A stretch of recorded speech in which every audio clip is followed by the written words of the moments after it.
for life. You know what I'm saying? Right now, I'm pretty much content with just rhyming all day. Or Digital can instantly share pictures. I can start. Hello. I am sorry, but I must interrupt this show. You know what it is. Hey, ham solo. It's time, baby. Low. Let's turn out we do. Hey. They said we said we hit. They said we said we on. They said we said we strong. They said we said we go. We say that you heard right. We say that you heard right. We say that you heard right. We say that you heard right. They said we said we in. They said we said we on. They said we said strong. They said we said go.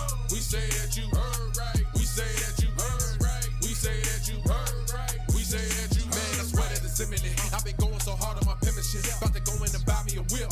And I pull that shit fresh off the dealership. I can leave you in red like an Xbox. Got me laughing at you like you red fox. Got you chasing Hot Wheels like a matchbox. EA running the game and it don't stop. Super cold like I'm playing for Blizzard. You all in my sights like Red Dead Redemption. Never gonna slip on my pimpin'. Better get out my way, bitch, I'm on a mission. Really ain't no competition. I'm steady grilling opposition. I'm get up and ready to win. They can play it how they play, but fuck what you say. I'm getting this money today. Last of us like a dying breed. Down the ride like a noble steed. Fatality moves, I make you bleed. That's on any game, that's on any screen. Shut up and give me your money. They said we so lit. Even if I take an L, we coming back just to show that we don't quit. They said we hit. They said we said we on. They said we said strong. They said we said go.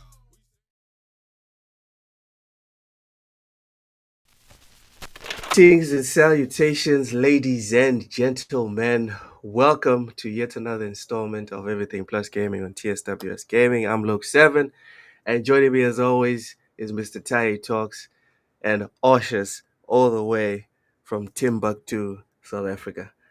Oshus, how are you and what you been playing? I'm good, man. Good. What have I been playing? That's a good question. What have I been playing? I think surprisingly enough, South of Midnight. I think that is the last thing I actually put a lot. Ooh, we're finally gonna get some feedback on South of Midnight. All right. I'm looking forward to this. That's a Yeah, good 30 minutes of the show just gone, evaporated into the ether. Tai, how you'll are be you? And what you been? surprised. You'll be Yeah, surprised. sure. Tai, how are you? What you been playing? I've been playing Assassin's Creed Shadows as usual.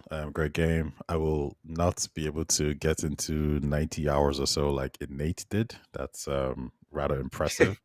I'm just Madness. I'm just playing the story, enjoying myself. I play with pace.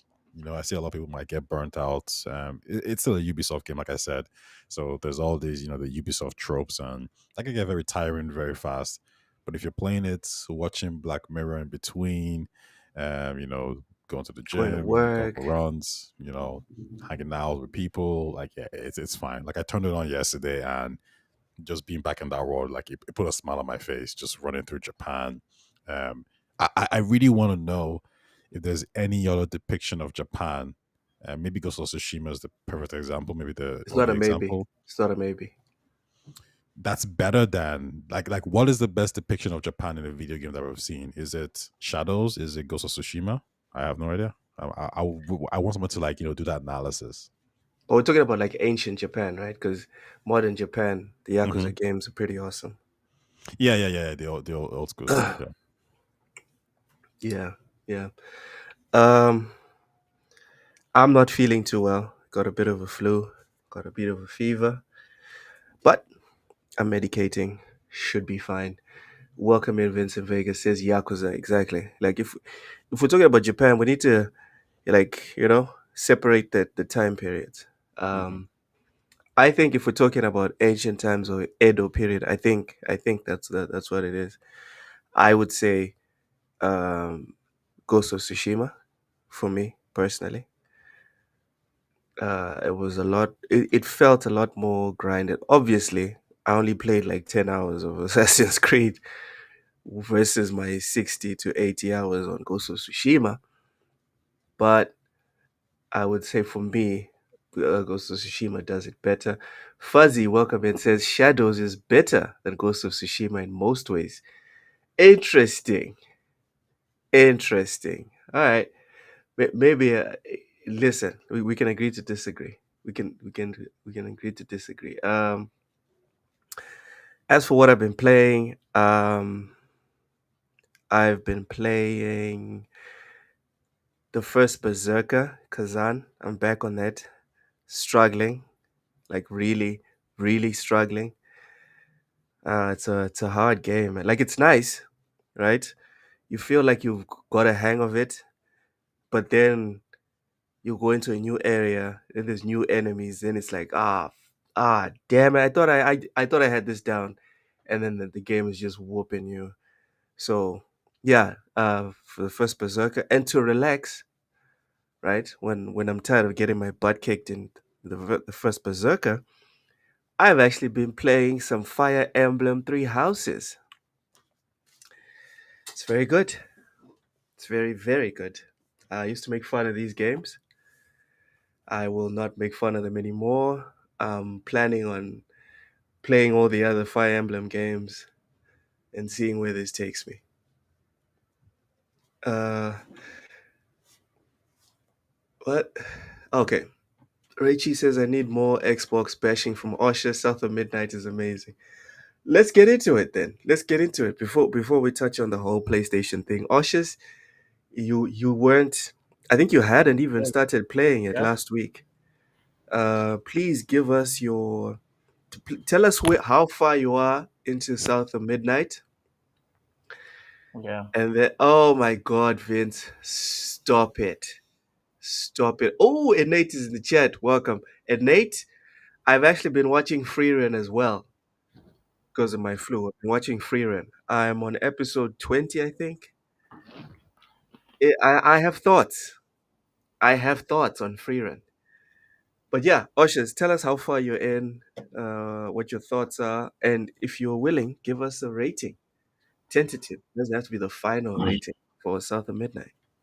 So I'm not very far because It's been kind of a busy weekend for me, lots of work. But in terms of what I can remember, so I've done the tutorial part. I've started like getting into all like the visions and stuff where you're seeing like all the stuff that happened in the past when you're following your what do you call that fairy dust stuff that you follow around in the stage? But that basically leads you to the next point of interest. Yeah, so I'll say I'm a third way into the game, right? And so far, I'm actually quite pleasantly surprised in terms of like how engrossing the actual story is, and just how well written the characters are, which is something again I feel gets lost in translation with these kind of games. So yeah, so far I'm enjoying everything, and I'm looking forward. And again, I haven't unlocked any because a lot of people keep saying like, well, yeah, the game gets better gameplay wise when you get, you know, what like 80% into the game or 50% into the I game, and wouldn't you say have 80. unlocked. I'd say about 30%. When you get all, like, I think it's 5 powers that she has. When you Yeah. get all 5 powers, I think it starts to click. If it doesn't click by then, I don't know what to say to you, bro. But anyway, I'll say continue. this. I'll say this. Like again, like the biggest issues here, like that hold this game back, is all the Microsoft stuff. Like, for instance, the production values. You know, like how the game. I like the stop motion, like sort of like a video or the stop motion intro scene that plays in the beginning. But then again, Microsoft does what it always does, which is just use pictures to tell the story. Like there's no budget for the game. I really think this game could have benefited from some high quality. Whether they commit, if I was them, I would have committed to the stop motion stuff and just have all the cutscenes done in stop motion, especially for that first intro part. None of this hand drawn crap that Microsoft likes to do. And that's what they use to sort of get you from one point to another point of the story. Again, like why? Like why do that? Like such a presentation thing is so important to you getting into the story. Like put some effort into it. And I don't blame compulsion for this. I squarely put that on Microsoft because going back to Redfall, they did the same thing, where it's just low quality visuals coming into the game. But besides that, once I got past that and I started playing the game and I met the mother and the flood happens and you get to meet some of the people, I must say, very, very well written, very likable central character. Again, she doesn't exhibit any of the things that people normally complain about in these type of games. She's you believe, like, she's not a person that sort of like from the onset sort of rubs you the wrong way, or you can tell that the way she's written is written for a specific audience. She's written like a good protagonist, and her motivations are genuinely sincere. So you really are behind her story from the get go. And even when you meet the villain, which I'm assuming that she's going to be the villain, you can already see, like, even with that relationship, it's well structured, it's well written. There is no sort of like biases, or it's written so that a certain character, because they look like this is how they're supposed to be portrayed. It's very objective, and it's telling a very, very deep story, which is, and I'm sure a lot of people have sort of seen this, since it is about the South. There is an element of like slavery in that story included, and again, even that's handled very well. It doesn't beat you over the head with that Mm, this is a story about yeah. this specific thing. So again, So sit I down. just Let me educate you. yeah, no, none of that. You get engrossed into it as part of the story. You don't even know who the ghosts are. I can already sort of make assumptions who the lady is, but it doesn't beat you over the head with it. So far, I won't lie. Like, it's one of the best platformers I've played in a while. Everything I've experienced from it, in my opinion, is better than Hi-Fi Rush. It's better than, what is that, Kenzeria Zao. All those type of, and that Prince of Persia. I think I played a demo of that Prince of Persia game. It's far more engrossing. And the one thing I want to say, if nothing else, I think everyone that's complaining about the gameplay can go fuck themselves, because it's bullshit. There's nothing wrong with the gameplay of this game. It Thank plays you. like 90% of the platformers out there. They like, there's nothing in an Elden Ring, the first opening, to your point. The first opening part of Elden Ring, the game, there's nothing that this game does that Elden Ring does exceptionally better. To your point about the whole drop and roll thing, like, Yep. mechanically, I would love them to tell me what is so bad about this game. It handles very well. It doesn't have like all these, these invisible walls. If you fall off a thing, you fall off a thing, and I appreciate that, because then you Mhm. exercise more care when you're doing your platforming. It's a And, good platformer. I don't know where this critique. and it's Like, I more think that's the immersive. sorry. Yes, And it's it's it's more very immersive. immersive. Yeah, like I think this critique about the gameplay being off, like, I'm like, okay, compared to what? Like, I'm curious, like, what are they comparing this game to? Maybe when I get to the middle, I'll start to feel this. The only thing I'll say that I picked up gameplay wise is that in the first couple of rounds that I've played, but they tried to mix it up. Some of the enemies, or the enemy types, are somewhat repetitive. But then again, so is freaking Elden Ring and any of those games. It's just that I feel that a lot of people are giving this game a lot more a harder Yep. yeah, shake Yep. than they would like an Elden Ring. So the gameplay criticism I don't get. I don't understand. Like, why are people hating on the gameplay when there's a lot of other things that you can nitpick in this game, but that's definitely not one of them. The gameplay is just fine so far. God So damn. so far from what I've experienced, I will say it's it would be I would give it an 8, but it's Microsoft's freaking presentation, dude. Like, open your games properly. Like, have a proper opening segment that draws a person into the game. I'll give it a 7.5 this far. What I've played. Hey, looks like I owe you $10, man. I was sure Oshus was not going to be objective about this, but genuinely shocked. Ushers is he's actually quite objective when he needs to be. But there's moments where you catch him where he's in his feelings and then everything goes out the window. It's attack, attack, attack, attack, attack. But in the moments, well, if you get him to like calm down, take a deep breath, maybe he goes smashes some chick and he's Calm down. relaxed. He's gonna Tell be him to very calm down. different. He'll give you a very articulated, fair answer. And you're like, that's the Usher side, no. But yeah. His take on the game sounds good. Like it sounds very reasonable. Shocking. Shocking. What's sad about this Uh, game, though, is that a lot of people are not gonna get to play it because it was marketed so poorly. Like, I really Yeah, feel that a lot yeah, of people deserve to play this. Like, these are the sort of stories that I talk about when I say write good characters that represent what you're trying to say, and they did. They did a freaking good. I won't lie, Compulsion, regardless of what the fucking weirdos say, like your the losers, like your grubs and whatever say, like this, like again on merit, you cannot pick this game apart. Like that's the same You thing can't. I say to people, like tell me what about, bring me freaking, what is that game that the freaking about Astrobot? Tell me that Astrobot has better gameplay than this in terms of platforming. Watch him tell you about quality. But But like there's what there's is, one thing. yeah, no, There's one that's thing I do fine. disagree with you, Hmm. Cautious. When you're talking about like the parts where they elect to hand draw the characters for like the cutscenes and the transitions, etc.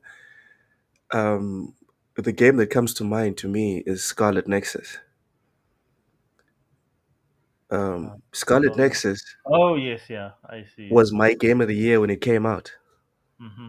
A lot of people were like, "Yeah, that's my game of the." It didn't win, right, at the PlayStation Showcase in December at the Jeff Keighley PlayStation Awards. It didn't win, but a lot of people were like, "No, that game is like a 9 out of 10." And that game, 99% dialogue, it's exactly what you're complaining about. For me, Yeah. that's the one thing that for me I kind of nitpick because it's like if South of Midnight does it, it's a drawback. But when Mm. Fire Emblem does it, when Scarlet Nexus does it, and a whole bunch of other like Eastern games do it, they're not taking shortcuts. It's fine. It's cute. It's actually quirky. It's part of what makes the game awesome. That's the one thing that I would nitpick. But you know what? The 7.5, the same thing as an 8. I can't fight you on that one. But Yes, Richie, 7.5 is high.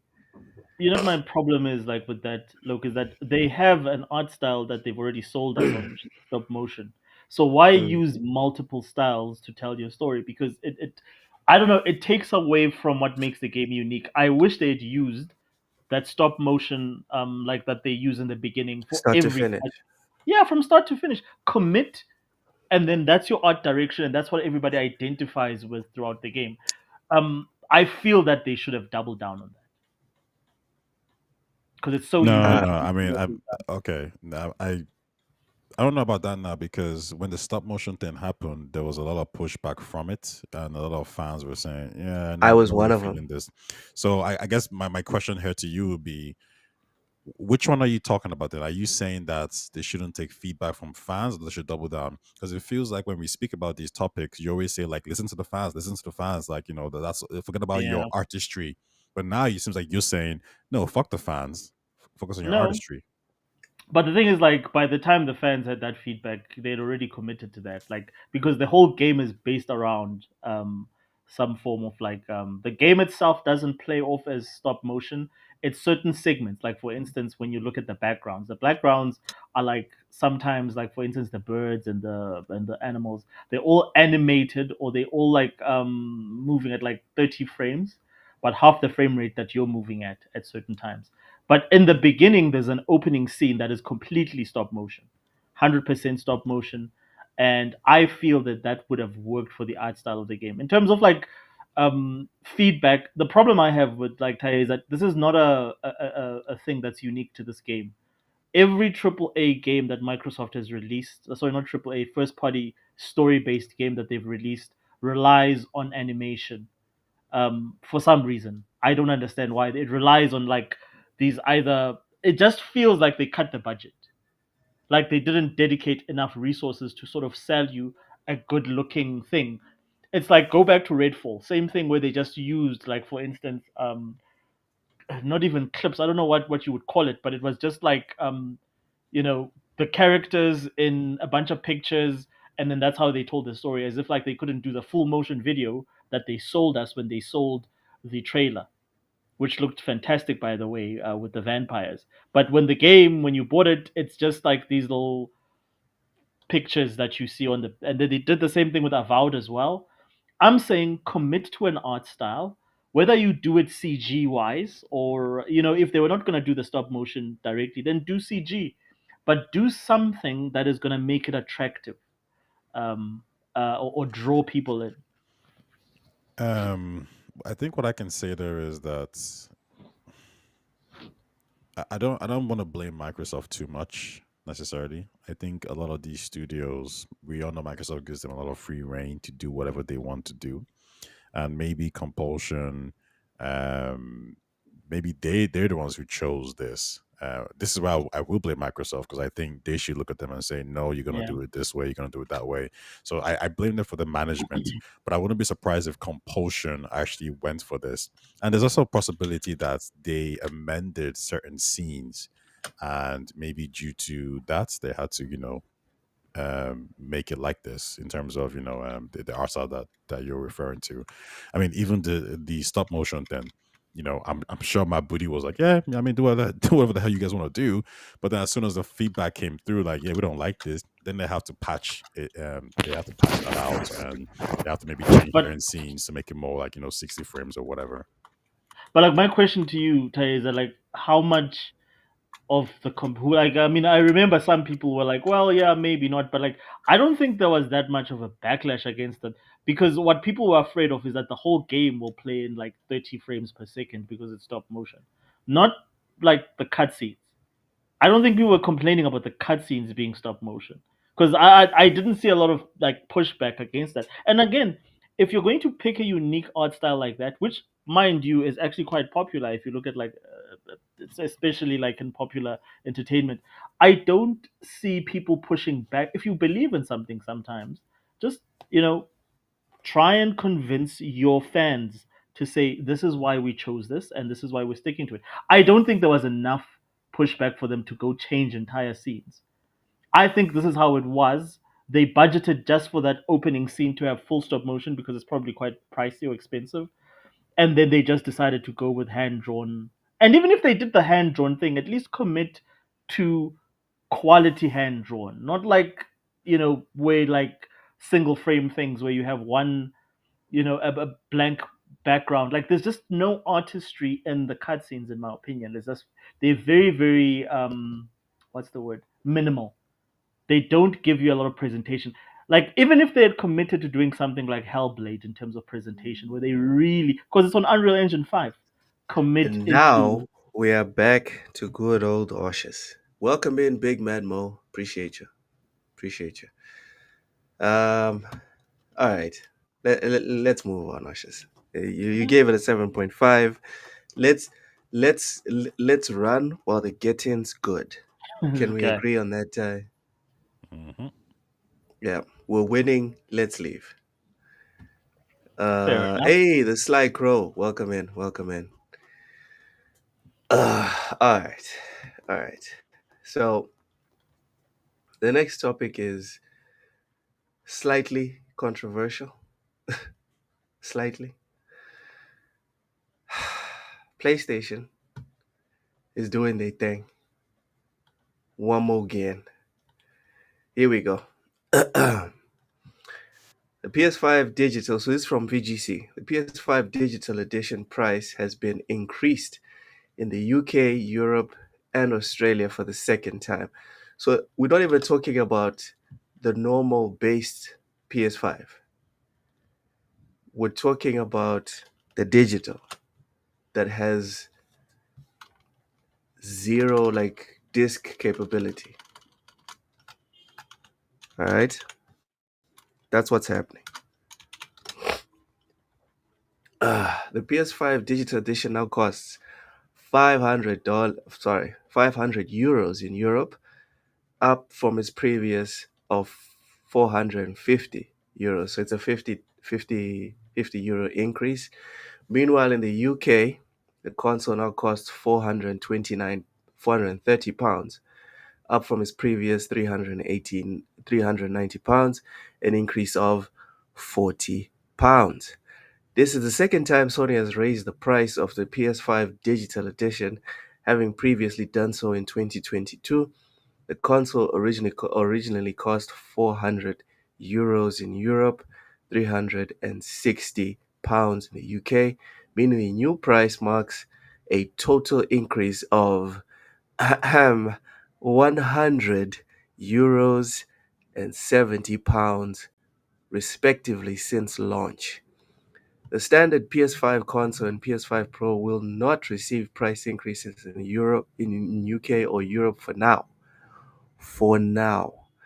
Australia and New Zealand are also getting price increase today on both the digital and standard PS5 consoles.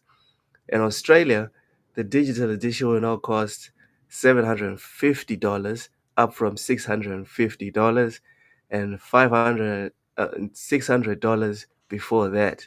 And the standard edition with disk drive will cost $830, up from $800 and $750 before that.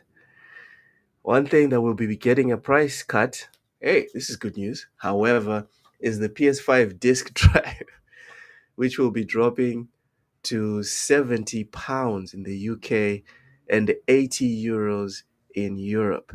In a statement on the official PlayStation blog, Sony Interactive Entertainment Vice President of Global Marketing Isabel Tomatis said in a statement, and I quote, with a backdrop of a challenging economic environment,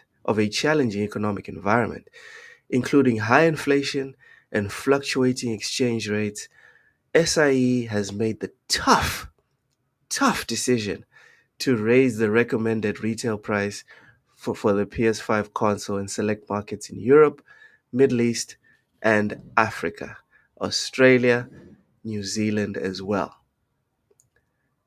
End quote.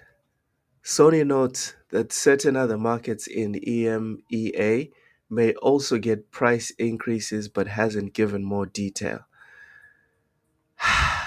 Oshas, I saw you peddling your usual slander online today, talking about it's Xbox's fault that Sony is fleecing people. Please explain your logic. Only in one condition, that you don't interrupt me, because you like to interrupt me when I. What I need is for you to not go more than fucking like 3 minutes trying to Give make me a point. I'll say it under a minute, making that point. Yes, it is Let me Xbox. turn on. Hold on. Let me turn on the timer. Yeah, There please we do. go. 3 minutes. Boom. Go. All right, it is Xbox's fault. Without competition, you cannot expect anyone, or especially when it comes to hardware. The company that is selling the hardware needs to take the knock, and they don't have to anymore with Xbox not in the fray.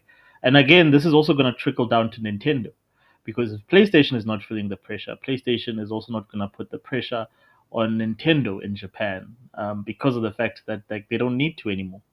Their market or their segmentation is third party, and they now have a monopoly on third party. And a lot of people say, well, but Switch is doing third party too. No, Switch will only do third party for the next 3 years, and then when the PS6 comes out, then that thing is going to be anemic and useless. So it goes back to Microsoft. If Microsoft had not gone third party, we would not be in this dire situation that we're in, where Sony feels that they can do whatever. Regardless of what the market conditions are, or how bad the economy is, in 2009, console prices did not go up, even though we're in the midst of a recession. Why are they going up now?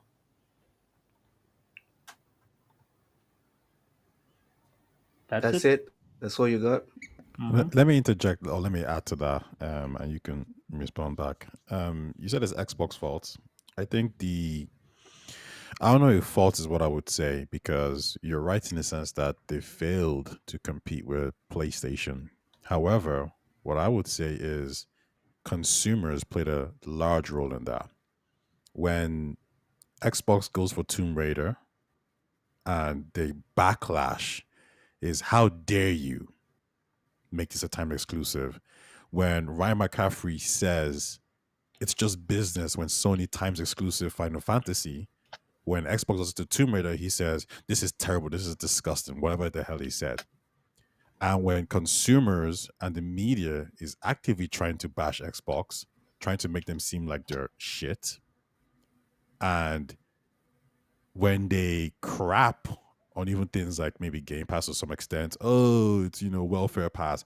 All these things that Microsoft is doing, but they don't champion things like the what is it when the FPS boost that you get when Xbox doesn't charge you $10 for an upgrade, and when the competition is doing it, and you're Delivery, still smart shilling delivery. for the competition. So when the good guy, and let's be clear, when the good guy says, you know what, we've done all these things, we're trying our best, The good guy. but we're still the laughing stock of the industry. So we're out. And then now people are crying and say, "Oh no, it's not their fault." I think when they were down or when they were trying, people should have been more gracious with them, and they weren't. So I say it's the people now who are complaining, saying, "Oh, it's their fault." I don't mean the Xbox guys. I mean like the neutrals or the PlayStation guys. Now they're complaining, saying, "Well, this is what happens when Xbox." No, no, no, no, no. Maybe when Xbox was doing these things, you should have championed them more and supported them more instead of saying things like, "Oh, the Series S is holding back the gen." Do you know what I'm trying to say? So I wouldn't put this on Xbox. I would just say this is just a natural consequence of them not competing well enough and the consumers playing console war games. Cautious. Defend your position, brother. Nothing to defend. I agree with him. He's right.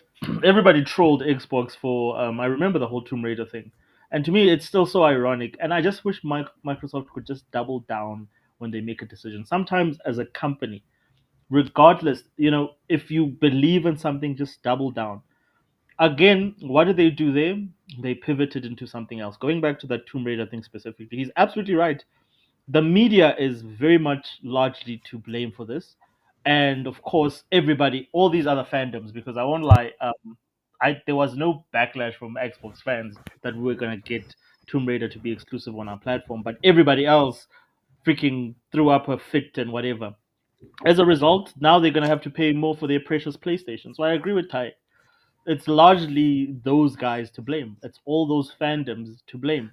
Same with Nintendo fans. They can, like, you can jump up and down about, like, oh, because even if you pretend like you're cool with, like, um Nintendo raising prices to almost $100, it's your pocket, man. Do what you want to do, but at the end of the day, you are to blame for that. You enabled that, just like PlayStation fans enabled this situation. They are to blame. Like, them wanting, the worst thing that PlayStation fans could have wanted was Xbox out of the gaming industry. That is the dumbest thing that you could have wished for. And the The crazy best thing is, generation that you they, got. Sorry, go they ahead, man. you know, you're right. Like the way they speak, it's almost like they actually did really want this. And I'm thinking, Mm, I don't know, like this seems a little bit too they extreme wanted for this. me. They wanted Um, this, dude. mhm. They wanted Xbox out of the gaming industry. They got what they want. And the the problem is, like, I remember Sony without competition. Like, even going back to the PS2 days. Luckily, in the PS2 days, you didn't have to rely on their games. You had to rely on third party. So at the Yeah. end of the day, it was still other studios making the games and not Sony. Right And now, if making you're things waiting for mistake. If you're waiting for what? no, I was gonna say, if you're waiting for Sony to drop your favorite game, oh, how many decades do you have? Because you're gonna wait. They don't give a No, crap because there's no they just competition. need to finish. They just need to finish remaking The Last of Us for PS6, and then Exactly.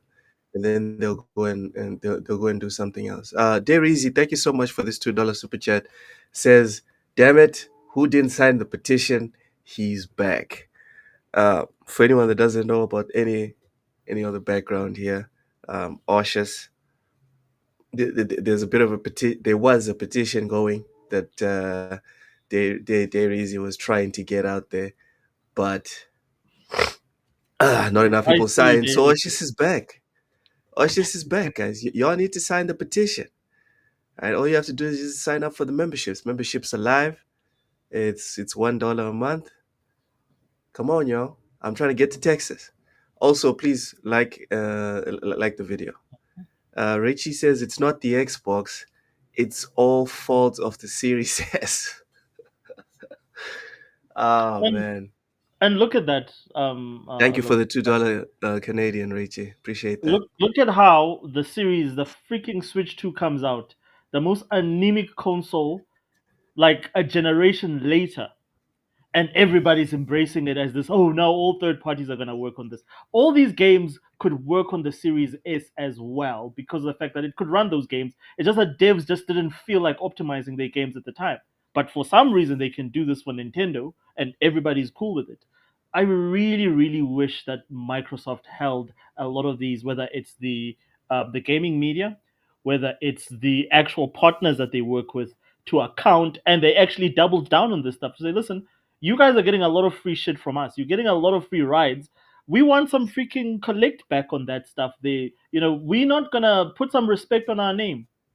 And they never did that. They just kumbaya, kumbaya, and yeah, this is where we are now. They didn't have the Everybody balls. gets what they deserve right now, and I'm glad They, that everybody's getting what's coming to them. I, Everyone. I share the same sentiments. I'm glad as well, and I find the yeah. whole thing hilarious. Even when Nintendo, because I said the same thing on like Matt's show that like you know Nintendo released Metroid Dread, which is let's be clear, it's a 2D side scroller game, and it takes like I think 15 hours or 20 to complete, and Ubi will release Ubisoft The Lost Crown, which from a budget point of view seems to cost more, has more content, and takes longer to complete. So it's more jam packed with content.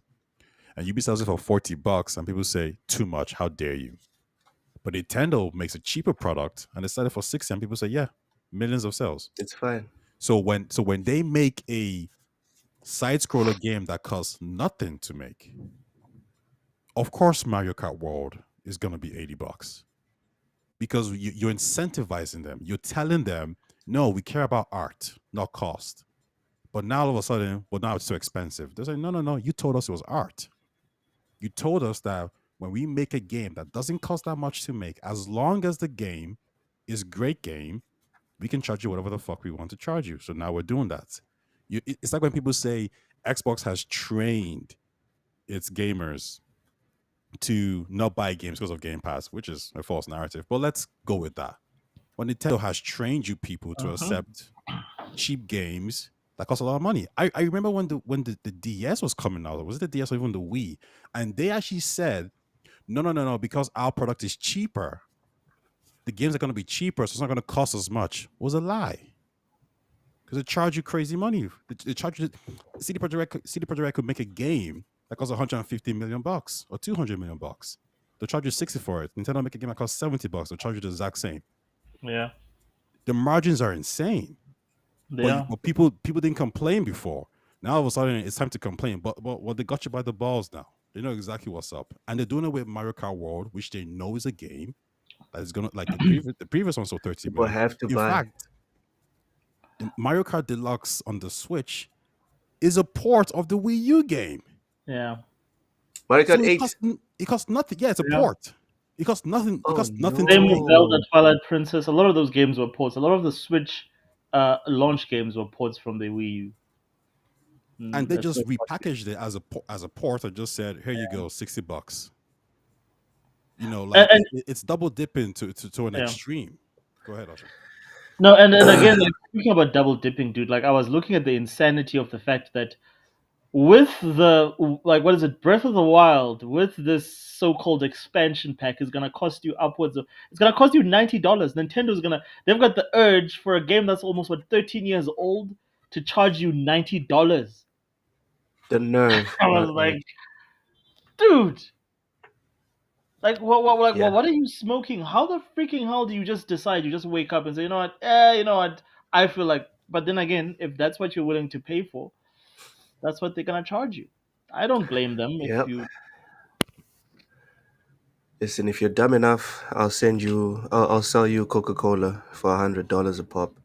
If you're dumb enough to pay for it, it's not my fault. Slycrow says Digital Foundry says NVIDIA system can support any DLSS level. Low-end NVIDIA with Tensor cores is great. I don't even know what that means. Slycrow, you might as well have written in like Chinese, bro. Explain it like you're talking to a 10-year-old. Engage artist, welcome in. All right, so we're not blaming the Xbox, yes? No, I Oh. mean, Yeah, I'm not Look, blaming Xbox. I think it's fine. I Uh, think I'll just say this real quick. The yeah, My blame to Xbox is just not being as competitive or as aggressive. I think if they agreed. had a different head in charge, I think you see a different kind of reaction, and Mm, you probably see what? Sony. Yeah, I You think the say this guys. is Phil's fault? yeah, it I is. think they're too nice. They're really really too Phil nice. saved the platform, dude. What are you talking about? No, no, I agree. He's at the Very platform, but I think subjective. he's too nice. I think the way he speaks, like remember when he was complimenting them nonstop about, oh, great God of War game, oh, well done with the Spider Man. Like, why? No one wants to hear that.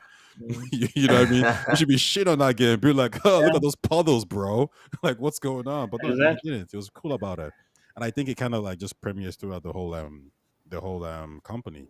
I think they're very nice and they're very very cagey, and yeah, I think for example, if someone else was in charge, they'll probably go down fighting a lot harder than what Phil and the Oh guys are yeah, doing. like all these Obsidian games would be like the old Xbox boss. I'm forgetting his name, but like Peter Call of Moore. Duty, yeah, Call of Duty. All this, he'd be like day one on Xbox, Yep. not going to PlayStation. Oh, but what about lost money? I don't give a shit. That's what he would say. In the long run, you'll gain like way more customers and way more revenue Dude, can because, you imagine how many people would be? Dude, that's why bro, for me, right? I was forecasting. I was honestly when the Activision thing went through, I was forecasting. All right, here we go.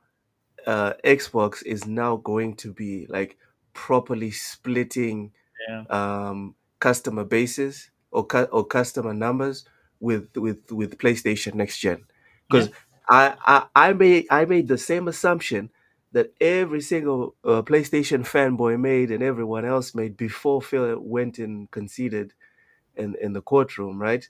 That they know they're going to put this on everything. I made the same assumption as everyone else that, dude, if this thing goes through, Xbox is going to do the exact same thing PlayStation would do. yeah, PlayStation would not. You can bet your bottom dollar. PlayStation would not put Call of Duty on Xbox. absolutely. If they did, Never. they would make it timed. Like it'll be a timed exclusive. Dude, it'll be like 4 years later when there's like three other Call of Duties that have already come out. It doesn't even matter. And they don't care. Like, and my thing is like there is no incentive for unless the only incentive that there is for Xbox to be nice to the likes of PlayStation, maybe Nintendo because you're not really in the handheld space yet, which you are planning to go into. The only incentive for you being nice on to PlayStation is because you want to badly get onto their ecosystem because you don't believe you can build your own to destroy PlayStation. And again, when I talk about destroy PlayStation, I understand if you put PlayStation in a corner, you've got yourself a PlayStation that is going to be so aggressive competitively that we will all benefit. There's nothing, the worst thing you can do is to kiss Sony's ass. You will get nothing for it. I don't know. And PlayStation is still kicking ass, man. I don't know what you're talking about. no, I said kiss PlayStation's ass. You will get nothing from kissing PlayStation's ass. Oh, I thought you said they weren't kicking ass. No, like PlayStation's I mean, doing like damn they've well. not been Not just kicking. console sales. Death Stranding is coming out just now. Look, I'm not gonna talk about the whole who has the better lineup and whatever because I don't think that matters anymore because like Xbox is not competing anymore. So 'Cause- it's not like we're looking at a like for like if Gears of War 4, so what is it? Gears of War, what is it? D-Day or whatever, or the E-Day is coming to PlayStation 5. I don't think we're looking. The fact that Forza is on PlayStation 5 to me says it's over. Like there's no conversation to be had in regards to that.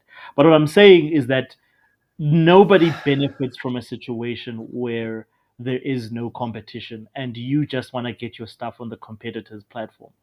You've conceded in every way possible, and you never had to. You could have built your platform. This generation, if I look at how everybody's fumbled, this generation was supposed to be for Xbox for the taking. If they had just not pivoted and just pick yes, one plan and follow yes. through with it. But my question to you, Ashes, if Xbox and Ty as well, if Xbox, when they acquired Bethesda, when they acquired Activision, were like, yeah, it's Xbox only, or maybe on PC if you want, but it's not going to PlayStation, it's not going to Nintendo.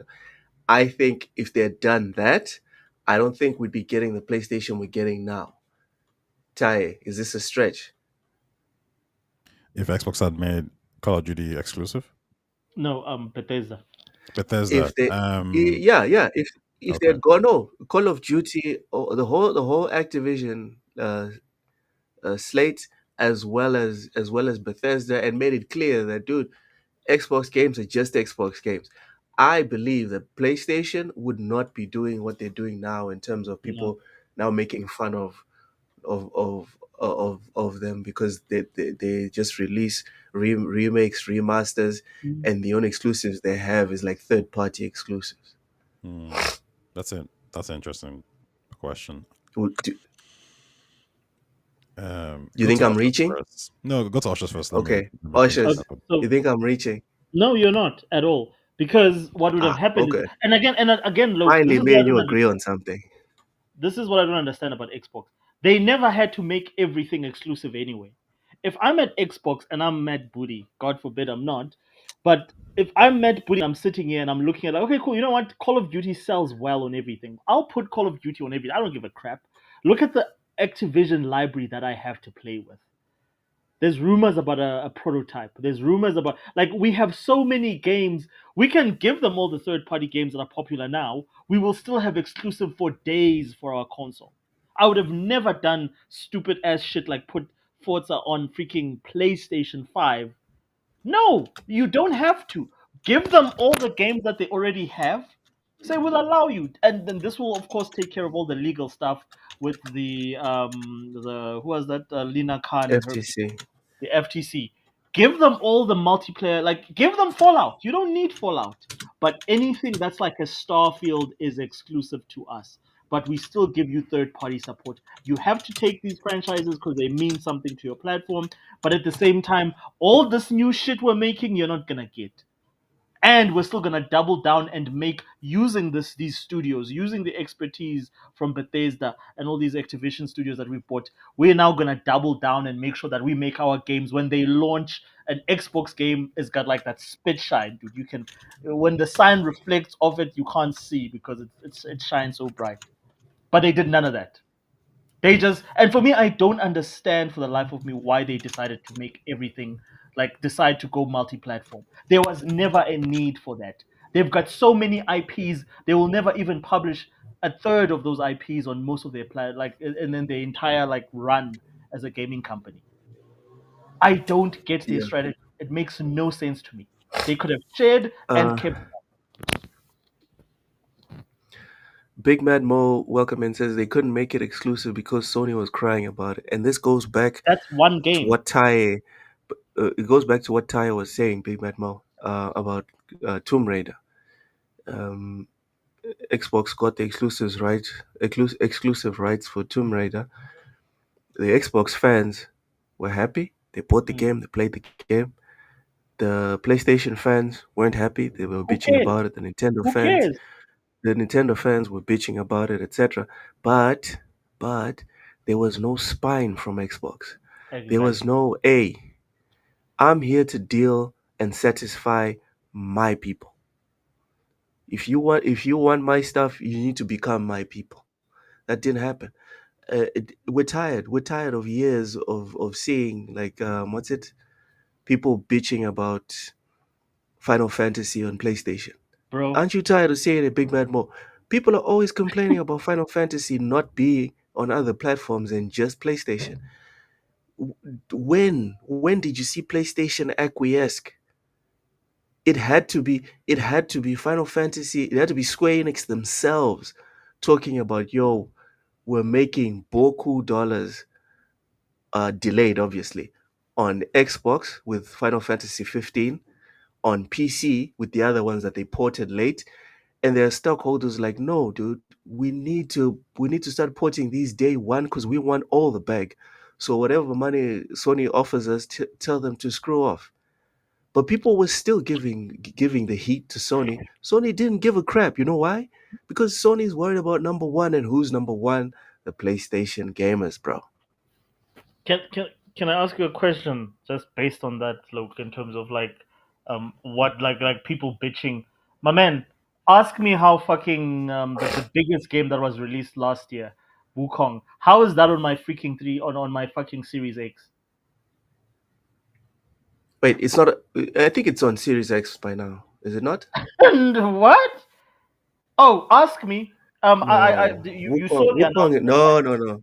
I think you capping. There's no way. Wukong is on Xbox. This man, this man does not know. Not even a date. Not even a. At this point, you can just Okay, assume it's not okay, coming. okay. Carry on your point. Carry on your point. Carry on your My point. Watch point. this. Yes, Wukong is not on Xbox. I just Okay, confirmed it. so Sorry. and didn't Square Enix, the same company where Phil came out and said we're gonna put everything on multi-platform, didn't they just announce Final Fantasy remake for Switch 2? That was wild to see. That was wild to see. Where's like all my Xbox guys? Like you're still clutching dick after 5 years.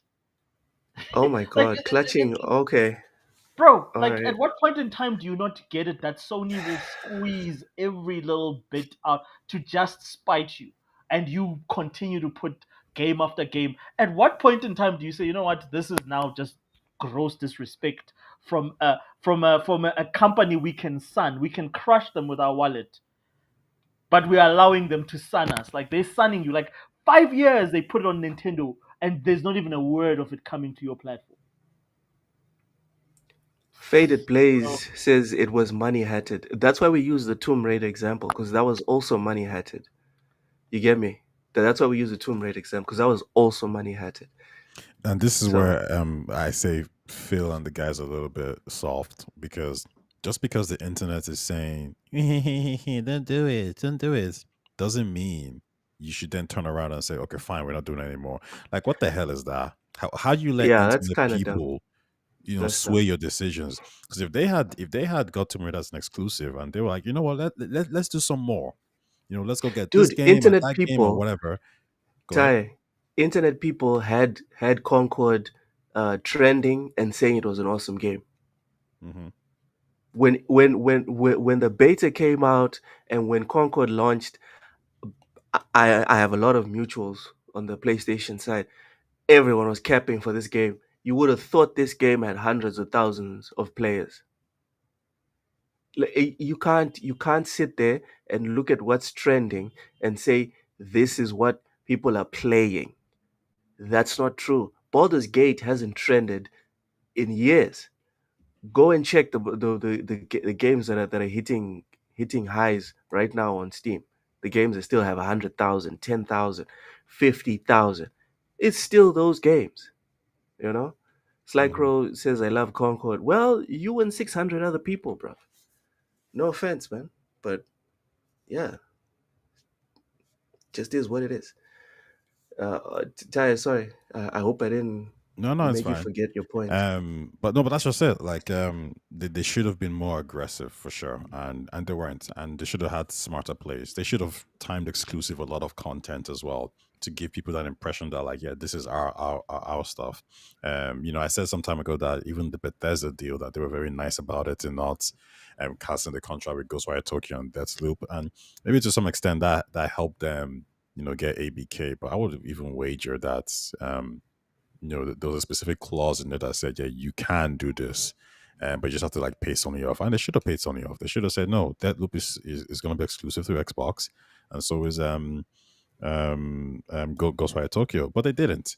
Very nice, very trying to be like a pro regulatory. It's just weird. I think everything that's happened has led us to this position right now. I will defend price increases to some extent because I think the truth is, inflation is happening, cost of development is high, and even for Nintendo, I don't really see the backlash as much. I see it more as an emotional thing. Is Mario Kart World worth $80? I would probably say, based on everything, I mean, I won't say Nintendo's greedy. I think to make that accusation, you need to come with some kind of fact, like facts. You can't just say, "Well, the raising Yeah. price was sort of greedy." You need to actually analyze the situation and look at why Nintendo's doing it. And if you come to the conclusion that their margins are actually higher and they're just doing this for the sake of doing it, then I think, yeah, it's fair to critique them. I would say Sony's price increase now. There is obviously inflation, all these other elements to it, but there is definitely a sense of corporate strategy and lack of competition from Xbox that's making them do this. Now the question is which one is ruling, which one is pulling more? Is it the economic environment, or is it Sony just trying to make more money? And I think right now I'm leaning towards making more money because it was Yeah, very I don't think it's Xbox. I don't think it's Xbox's yeah, fault. it's them trying to make more money for sure because to raise the prices in certain regions and to leave America out of it just seems iffy to me. Because if you're saying cost of development is high for everybody, what's going on here? Why isn't America doing the price increase? you know, Hey, why hey, why are you picking specific groups to suffer instead? So I there's a think big this is baby. more strategy There's a than big anything baby else. that side. There's a big baby in America that's going to make it very difficult for them if they decide to wake up and do stuff You know that is like true that. as well. Maybe. So they're like, you know what, maybe it's not worth the trouble. Sour Blow, welcome in, says, look, real quick, I know you probably talked about it, but your thoughts on South of Midnight. South of Midnight for me is my game of the year right now, right? It's my placeholder. I know for a fact Doom is going to surpass it. I know for a fact Death Stranding 2 is going to surpass it. I'm just not sure between the two, between those two games, which one's going to be my game of the year. But for now, South of Midnight's my game of the year, and I absolutely loved it. Awesome game. You missed out, Sour Blow. You missed out. Right at the beginning of the show, Oshus was out here defending it, saying it's a good game, 7.5, talking about the combat is actually good. It's all right, you know, like the story is good and characters good, everything's good. I was like, what? What? Just rewind it, Sour Blow. You won't believe it, and you probably won't get another episode like this one. Just bookmark this, all right? Rachie says people say games are more expensive because of inflation, yet report says developers and software engineer salaries are not getting higher. Just the CEO paycheck is rising. Ty, this is like a tangent to last week's conversation about wanting a gaming crash.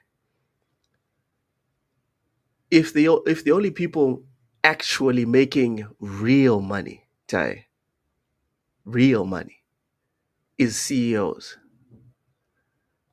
why are we against a possible gaming crash? Thanks for this comment, Reggie. Interesting. um, so I don't Because the know. devs are already struggling. Mhm. Even with the jobs that they have right now, they're severely underpaid. We've spoken about the contracts that Microsoft and all these other companies give out to developers, right? One of Mhm. those, we have we are the ones in the advantageous position, take it or run type of situation, you know. So uh, again, I'll repeat my question: if the CEOs are the ones who are the only ones making actual money, why are we so trepidatious about them losing their opportunity at another yacht? I think the framing is a bit wrong here, I believe. Um, Okay. First of all, I don't know if there's any conclusive evidence that game developers are not making more money. I think there's been a wider amount of people who are joining the industry, right? So maybe Mark and Jill's wages went up a little bit, but now there's Sam, there's Andy, there's Ushers, there's Loke who are joining the gaming industry. So we've grown a lot, right? So there's a lot more money in the industry. Um, so that's number one. Number two, the point here is really what system do we want? And if we say we want a capitalist system, we can't say we don't like capitalist like things. If you want a game like an Elden Ring, and I'm gonna keep jumping to these big games because we're in an industry where the drug games can come out. We're in an industry where Elden Ring can come out. We're in an industry where Baldur's Gate 3 can come out. And for these games to come out, you need people to invest in it. There is no gamer who is going to invest their house or their savings in a Japanese guy or an American guy saying, I want to make a game. You're just not going to do it. We want somebody to put that money up front. Then, as consumers, we can choose whether to purchase or not.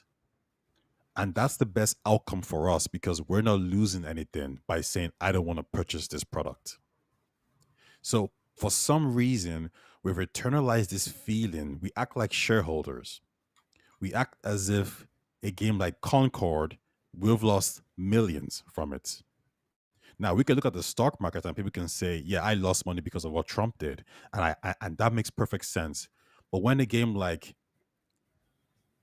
Suicide Squad comes out and we're so angry and upset as if we're the ones losing money, the question is, who the fuck are you? You didn't lose any money. It doesn't I'll affect tell you you in what any way, we're shape, or losing. form. It does affect me. It does Explain. affect me because Rocksteady was stuck making whatever the hell that was instead of making a sequel to Arkham Knight. The people of Rocksteady, when they had to make Suicide Squad, what they did is the importance people, they upped and left. Some of them stayed because let's not forget the big people at Rocksteady, they made Suicide Squad. It's just it was a bad product, and that happens sometimes. Sometimes you make a killer game, and then the next one isn't a hit. Let me give you an example so that some people might agree with. Starfield. People say Todd Howard, God Howard, made Skyrim. And then they play Starfield and they say, yo, bro, you took a step back. There are fans out there who said Metal Gear Solid is an amazing franchise. And then you get Walking Simulator. I'm not saying it's a bad game, but the Yo, expectations are different. settle down, sir. Let's not get personal here. Oh, listen, even Find another example. Is it Miyazaki? No, not Miyazaki. Miyazaki. Mikami, the one who made Okay. Resident Evil, right? And then he made the other one that Bethesda made. Sorry, I can forget the name. The horror game Bethesda. Evil Within. Evil Within. It bombed.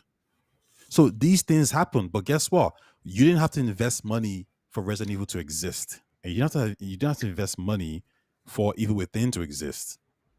So we need to separate ourselves and stop acting like we are shareholders, because in the environment we're in right now, you get the best of the best, and the ones that suck, you just ignore them, and we just move on. Following your logic, once we separate ourselves and we're not shareholders and we don't partake and we don't care about the people that work at these companies, we just care about consuming.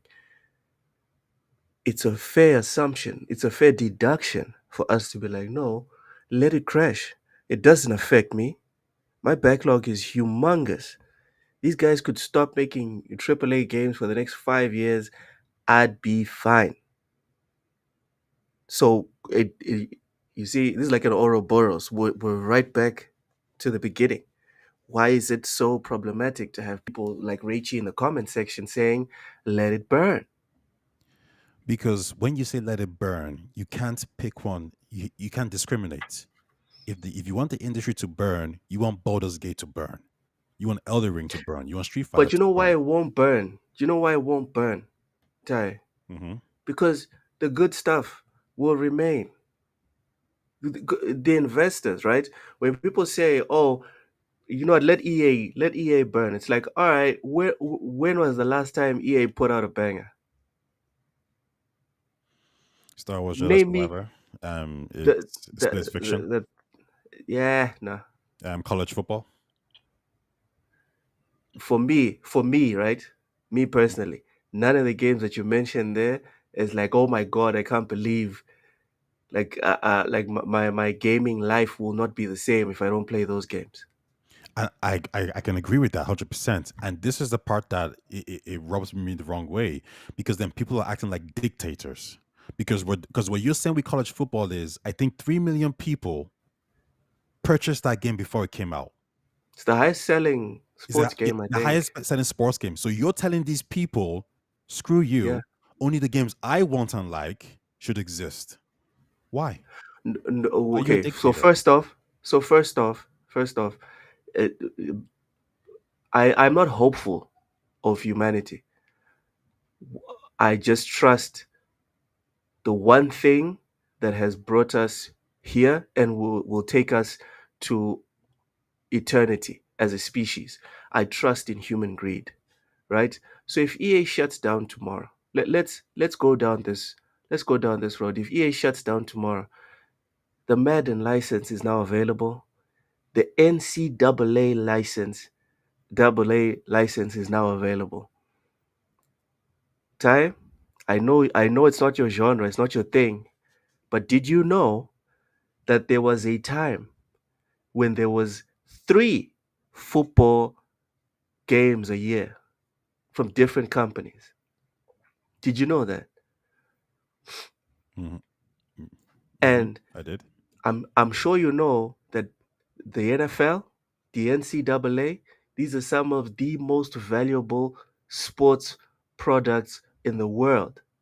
If EA shuts down tomorrow, there'll be a queue for with people with money to buy those franchise those rights and make games like before the ink is even dry on the cancellation of that contract. Perfect. But who's buying it then? It's not you. It's not me. It's shareholders again.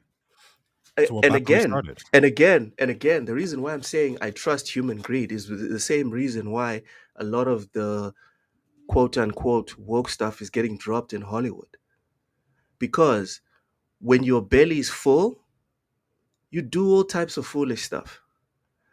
But when you're starving, when you're starting to get hungry, when it gets real, Ty, then you just wanna, please the people, get your money and keep it pushing. In this fictitious in this fictitious future that we're here pondering that Oshers absolutely hates, right? The EA is losing these rights because they ain't making bank for some reason, right? Whether it's this new law in Europe that's going to severely restrict microtransactions or something else. Whoever comes in knows that I'm paying a before I even start developing this game, I'm already paying the NFL $100 million. I haven't even hired anyone. I'm already 100 million in the dirt. Ty, these people are gonna make a good product. Why? Not because they like gamers, not because they have affection for the consumer, but because they have to make a profit this time. There's no bellies full. There's no bank account with billions and billions. Now they actually need to make a profit. And when that's the situation, things get very good very quickly, in my personal opinion. No, because FIFA is making a profit right now. So is college football. So is all these games. In fact, I Yeah, don't. I'll add to the point you said there. You said that when EA loses this license, that is true. But the question isn't why boom does EA marathon. have all this license. The question is why did the NCAA just give EA the license solely? Because what the NBA did is they told 2K and EA, no, you got to split it. Like no one has exclusive rights. So the problem Yeah. isn't EA. The problem is why did the NCAA give Well, exclusive we don't rights? know. No, hold on, Ushers. We don't know if EA is the one who insisted on this. We weren't there in these contract negotiations. What we know is that the outcome is that NCAA is exclusive to EA. That's all we know. Well, We don't know who insisted on But well, who? owning. Yeah, but who owns the rights though? It's not about who insisted. Who owns the well. rights? Go on. Okay, Ushers. All I'm gonna say is just put a similar example there. Who owns the FIFA rights right now? It's not EA. Yeah, it's FIFA. Yeah, FIFA took it back. Exactly. So my point is like, of course, like I'm sure when they look at their money, it comes. That's all it comes down to with these licenses, which is why I don't want to really get into this conversation because that's all it's about. Is how much is EA giving us versus like if EA says, well, we're gonna pay you double, triple, and then the problem with these deals is that they last for like 10 years, 15 years, sometimes Yeah. and longer. So if I look at the FIFA situation, we've not gotten any yield from the FIFA license being with like I think 2K got the license They're yet. realizing this shit ain't easy, though. Hey, and that's However, go ahead. because it's expensive, it's really expensive, and And it's EA difficult, Ushers. Come on. Well, relatively. I mean, if you already make sports games, it's not going to be rocket Wait, science. But Asha, the just a real problem is, quick one because with the yeah, WWE license, I remember gamers were not happy. It might have been with THQ, and they wanted someone else to get it. Now that 2K has it, will you say that the 2K games are vastly better than the THQ ones? no, they're not. No, They're actually worse. no. So there you go. This is my point. Like we're just trading. I think what you could actually do here is you can say, okay, there's a developer out there who doesn't have the license, but can they make a good FIFA, a good football game? If the answer is yes, gamers will notice this, and then there might be a push. MLB did something. I mean, they told Sony like, hey, listen, you want this to be exclusive? We don't. We want this to be everywhere. So this is not a developer issue or EA issue. This is a whoever who owns the rights issue. Why is Spider-Man exclusive to PlayStation? Because Disney and Marvel said, "Here you go." Well, like, just to It's be not. careful with It's the not Sony's Spider-Man fault. part, Wait. Are you because trying to say? Are you trying Sony, to say that Disney said we only want this on PlayStation? Is that what you're saying, Ty? No. I'm saying that Disney could have said no in the same way that they yeah, probably could have said no to Xbox, saying, "Sorry, you want Blade exclusive, right? We ain't feeling that." Like this, the owner of the title or the rights, they make mm. the decision. So your complaint No, isn't with the absolutely. developer. Your complaint is with the rights holder. Yeah, but like again, like but Ty, like where I disagree with you is this whole thing of like for some reason, like the like publishers and the developers don't owe you anything. Of course they do. They want your money. As long as they want your money, they owe you everything. If you're not happy with what they're delivering, then you don't support it. And you have full rights to say, let this industry crash and burn, and you guys burn with it. Because as a customer, I'm not happy. That's what I understand from being in retail. Is if you're the customer, at the end of the day, you don't have to give a crap what the producers of whatever product you buy do. They have to give a crap about everything that you care about. If they don't, you go elsewhere. That's how a free market economy or system works. There is nothing whatsoever that keeps me. Why should gamers not be hard on these companies? That's what I want to understand from you. Why should gamers want Ubisoft or EA to survive for another decade? All right. And Hardcore when you're gamers. done, we have to get into marathon. Go ahead, Ty. Because the way the system works right now, we vote with our wallets. Ubisoft has taken a huge hit based off making mediocre titles or titles that weren't innovative. So it's already happening, right? When a game like Jedi Survivor comes out and it has glitches, or when Concord comes out, like we let them know how we feel with our wallets. Now, if people are still buying it, then it means unfortunately you're not a fucking dictator. You can't dictate what people want to spend their money on. There are people out there right now who, when you talk about the crash, they're looking at a game like South of Midnight and saying, yeah, this needs to go as well. 7 out of Happy, 10 kind of game. happy. Like, let But it. the question is, if Oshus likes it and Loke likes it, and if I don't like it, why should it not exist? But my thing is like, Tai, why are you so concerned? Because as far as your analogy is concerned, we're the minority. We're just a loud minority that just has bad opinions. At what point in time are these bad opinions so dangerous that they can affect a video game No. crash? It's not because it's going to affect. It's the fact that like when people say these things like crash, the question Yeah. is like, what do you mean crash? Because I as mean, soon as like, let the whole Mhm. thing burn down to the ground. But I'm saying that it doesn't discriminate. Everything burns down to the Yes, ground. burn it all, bro. Like, burn You it want all. Cyberpunk to burn down to the ground? Burn it all, bro. Cyberpunk, Burn it Elden all. Ring, Burn Oh it Final Fantasy God. remake. all. Burn it all. Does this to the guys watching I this? said to You know, you the guys this. in the chat. Like, does this make what you mean? Also, I also said this to This spitting. you. guy, this guy's lost his mind. No, So that I think that's enough. I think that's enough. We've definitely gone down this tangent for way too long. Ty has made Tai, his choice. Oshus has burn made his it choice. all to the Davies, ground. he says Oshus just wants violence. Oshus is like the Joker, dude. Some men just want to watch No, the no, no, world no, no. burn. I'm like Killmonger. Burn it all. Okay. All right. Anyways. All those games are going to be switched too. So, damn, that's a good point, Seawolf. Welcome in, Seawolf. Welcome in. Richie says that the games will take their place, just like Ghost of Tsushima. Dude, like, Ty is the only one that believes that the people currently doing it are the only ones who can. Me and Oshas and a couple of people in the chat are the ones that believe that, dude, there's a customer base, there's people interested. Someone is going to get their act together and make a schedule 1, then a schedule 2, then a schedule 3, and we're going to keep it pushing. But hey, Just we so don't you want to know, stay here. We just don't want to to be here for 3 just to close hours. that All right, point off as last well. last Last point to you, it's Ty. actually a really small one. Okay. The other problem is really that the industry is an artistic industry. It's art. Like there's nothing else we can say about it. It's art, and everyone's art is subjective. In the same way, how people can play South of Midnight and think it's a great game, and I have some friends who love it, and I have some friends who are mad with it, and some people are saying the gameplay is okay. Some people are saying the gameplay is good, like Ushers. So it's an artistic industry.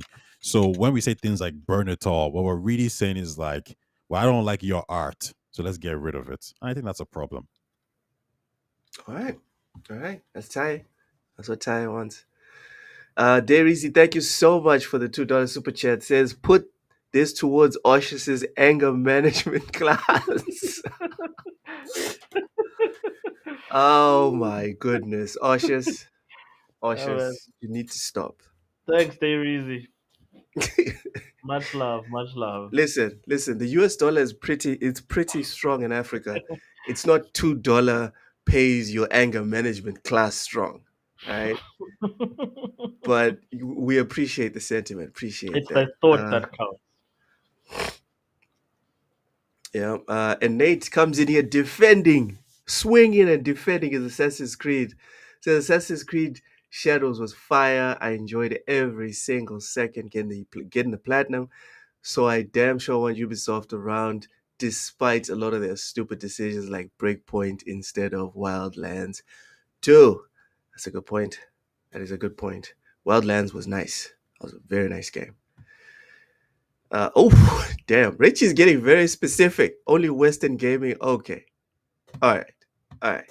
We have to keep it going, guys. We have to keep it pushing. I can agree with that. Only Even if Western it's just gaming. burn Stop. Western gaming, it's fine. Like the Yeah. Japanese will never burn anyway because they've survived almost every. But the West will burn and burn Y'all it are all. really trying to drag this out. You know when Japan wasn't making hot games, where Capcom was going down and Square Enix wasn't doing a great job, and Bandai Namco wasn't doing a crazy job, and some of them had to merge to survive, like Square Enix and Bandai Namco. Like, did the East burn, or did they just say, well, consumers are saying we don't like this, okay, fine, let's make this instead? Like, did they have to burn for us to get good games again from Japan? The answer is no. Japan doesn't have hubris. Japan is willing to listen to what people are saying and change the direction. In the West, the games are about more than just making games. That's the problem. But hold on.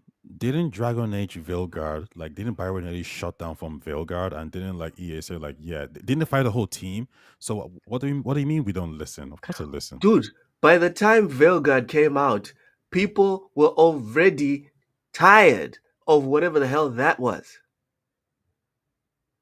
If EA or BioWare was Japanese, Veilguard would have been aborted a long No. time ago. Are we saying the Japanese didn't release bad games? Did Square Enix not release that game that came out on PlayStation, the early one? They did not release the Which Foam one? Stars game as well. The reason why Capcom, Listen, no. Capcom was spoiling Ty, our products, pause. they released bad games. Pause, Ty. Let's get specific. Foam Stars was a novel idea that they tried to steal from, what's it, the Nintendo game? What's it called? Splatoon. Exactly. And then we haven't seen a sequel. The thing is, Veilguard was not the first one. It wasn't the first one. Do you understand what I'm saying? You can't use Splatoon as if they've. You can't use the Foam Stars as if other developers from the East have been trying to force other gamers to play Splatoon likes on other consoles. That's not what happened. What happened was there was a Splatoon like, it failed. We kept it pushing. They cut the cord, right? Whereas games like Veilguard with the messages and the on the nose stuff, right? That's been happening for the better part of a decade. And people have been bitching about that for the better part of a decade. So what I'm arguing is, and what Oshis is arguing is that with the Japanese, with the Eastern devs, when you tell them, you know what, I don't like this, you're probably not going to get another decade of them making the exact same thing, that game not selling, right? Bombing, and then them coming out, their developers and whatever, coming out and calling people names and all this other ancillary stuff, dude. It's two very different situations, I think. No, like, you know what? Here I'm with Ty, you know? Okay. Like, when I say burn it all, I mean burn the whole fucking thing down, bro. Like, Capcom, go back to Capcom and look at their practices in terms of all these microtransactions and all this bullshit. Capcom is one of the worst offenders. Go back to the darling, your ex-darling, before they kicked Kojima out, Konami, who were just You making don't have to tell pachinko me. machines. All I'm saying is that, like, You don't if have to it's tell me. if it's rotten, freaking burn the whole thing. Like, for me, I don't like this is what I said to Ty on X. I said what that would mean is that all those guys are not just gonna go anywhere. What you're gonna get is you're gonna get a whole bunch of guys going to start small studios, making smaller games that we're going to buy on Steam, and then we're gonna fund, and eventually the industry will build. Like, if you're a talented developer, I'm not worried about you, because you will find a way to make, either you guys come together, make smaller games that are actually good, that we actually care about, that we support your individual projects, and we stop supporting these big ass multi corp nationals. I'm happy with that. Like, to just to put to Tyre's point, I'm not absolving the East. The East is just as guilty of making bullshit. Like, yeah, and he was right. Like, he called me out on First Descendant. He said, well, that's a trashy whatever. Yes, it is. All it is it's there to mine money. All right, but All are the this people shit that's happy? mining Hold money on, hold on, needs to hold on. burn. Ushers, I don't and care. I have no and I can't attachment believe to any of it. Ushers, I can't believe you put me in the position to defend Pachinko Konami, but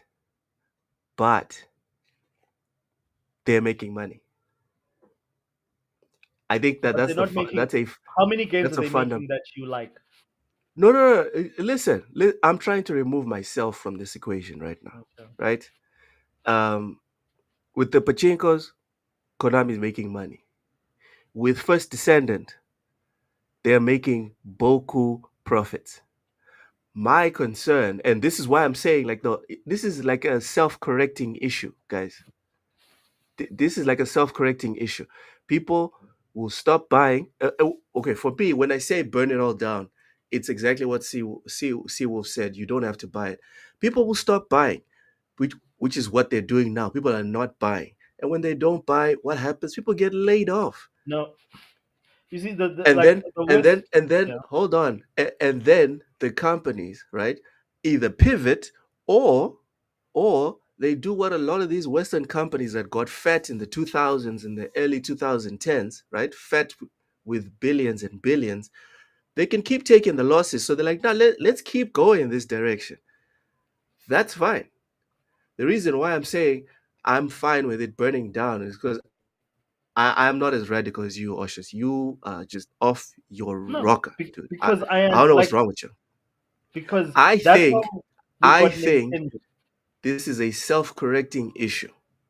It's one of those situations where, like Ty, I remember we were talking about, like, okay, let me not go too much back into like behind the curtain, but let's say you're in the club and there's a whole bunch of fat chicks. That's a self-correcting issue, dude. You don't have to go and tell them, you're not going to get anyone. You don't have to say anything. If, in fact, when you say it, you're showing that you care about them. But the fact is, it's Which you do. self-correcting Like, I care issue. about gaming. That's why I'm saying burn it all. Nobody going to go by, right? So people are going to lose their jobs. And then Ty is going to be like, but why are people celebrating? Because, Ty, you just said it.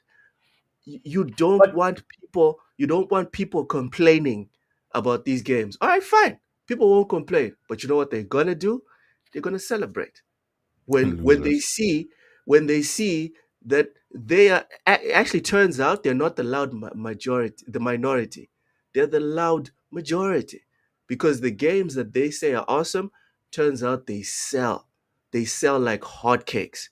The games they say are mid, they might win game of the year. They might get selected at the BAFTAs and all this other stuff, but ain't nobody buying them. And last time I checked, there's no awards that give you cold, hard cash. So, you know what? I'd like to correct my position. Oshas, I'm not with you anymore. I don't want the whole thing to burn down. I want this self-correcting situation to self-correct even faster. And if you guys take this as me saying I want more people laid off, whatever, that's fine. That's fine. But for me, I just feel like these companies have one motivation, which is to get money from people. If they if they bring out a subpar product, no matter how socially acceptable said product is, as long as people don't buy, we're gonna be fine.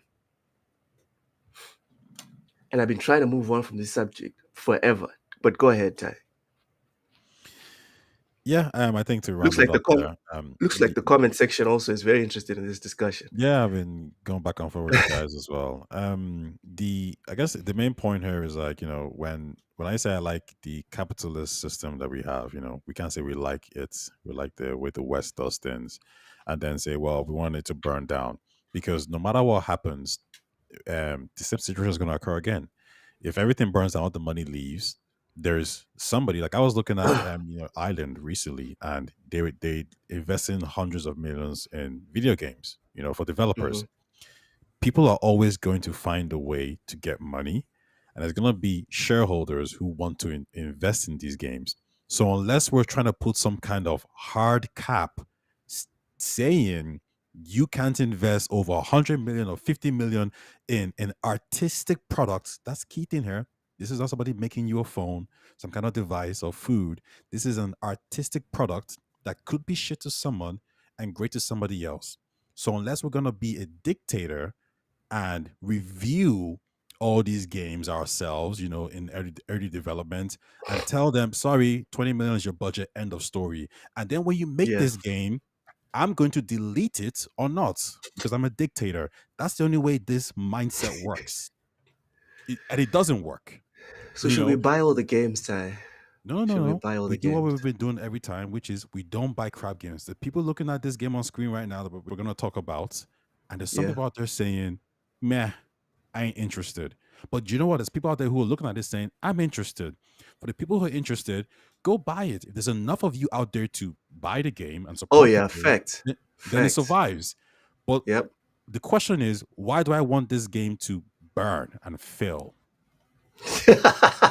How's that my Like business? it's very There's simple. Call The of my Duty, Uh, there's motivation. Battlefield, there's I was gonna say Concord. Fuck that. I was like, okay. yeah, yeah. Okay. Go ahead, I'm defend Concord, man. There's so I many believe in products you. out there that it doesn't make sense to want something to fail. That even South of Midnight, I'm not gonna play that game. But I know Ham likes it. I know Loke likes it. I know Usher thinks it's interesting. I know the guys on the podcast thinks it's great. The people in the chat thinks it's good. But wait, because it's a 7 out of 10, it shouldn't exist? No, no, no. Based on the sales, that would determine if it exists or not.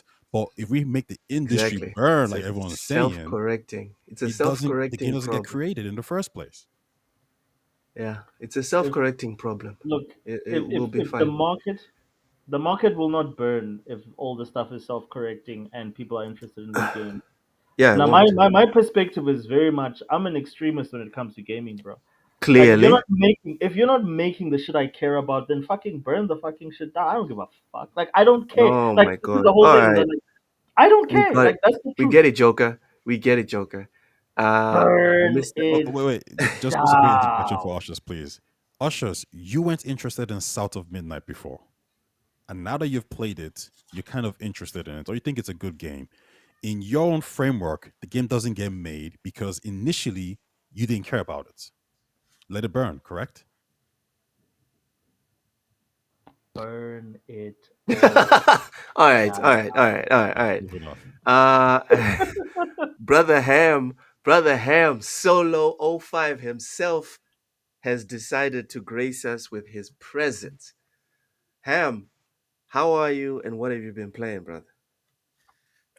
First off, can you hear me? Yeah, we can hear you clearly. You know, I always got to check. Yeah. But anyways, Yep. first off, I have to commend you, gentlemen, because you guys had a very interesting conversation that made me want to jump on in it. And since I have, that authoritative power, I decided to do it.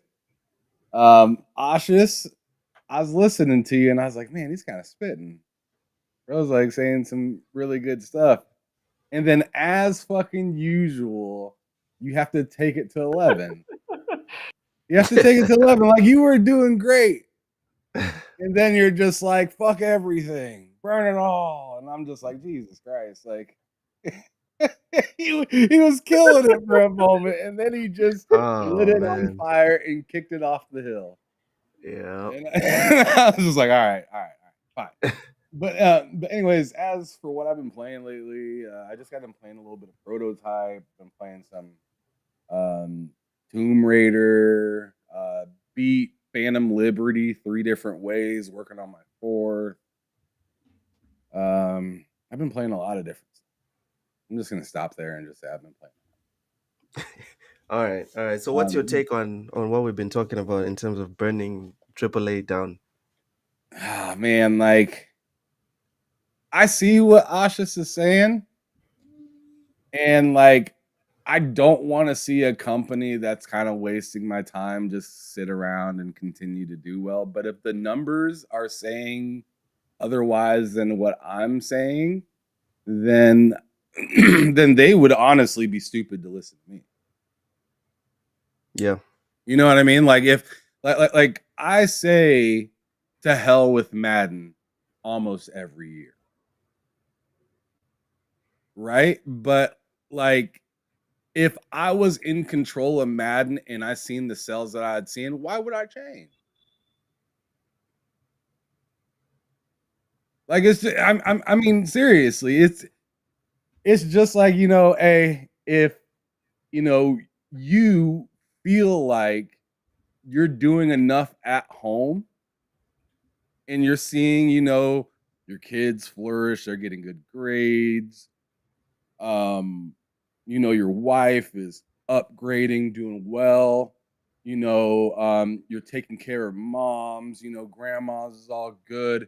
And someone from the outside says, you're raising your family wrong and you're not doing this right. And I really think you could flourish more if you did this.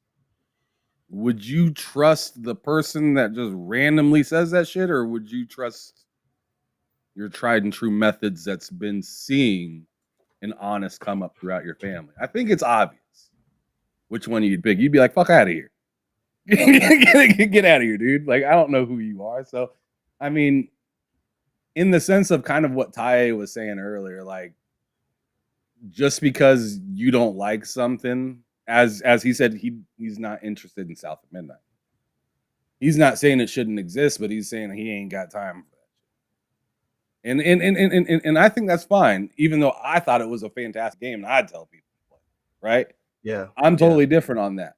But I'm sure he has some games that I wouldn't touch with a 10-foot pole. Right? Like we all have that. And the honest thing is what Loke was kind of hitting at earlier, where it's just kind of like, and I've mentioned this many times before. If it's good, it's good. Yeah. Like, there's gonna be a little bit of, like sometimes when something has a legacy of being good, it gets high sales at first. Shout out to Dragon Age. And then after enough people talk, which is why talking is still the biggest form of advertising. Communication, really. You can call it talking, but really it's just communication, because once word gets out, your first impression's up.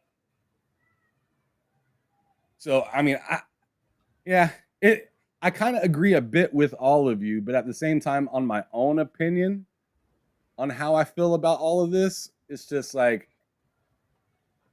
Ubisoft, because right now what it seems like a lot's happening is once a company screws up enough, they get bought by somebody.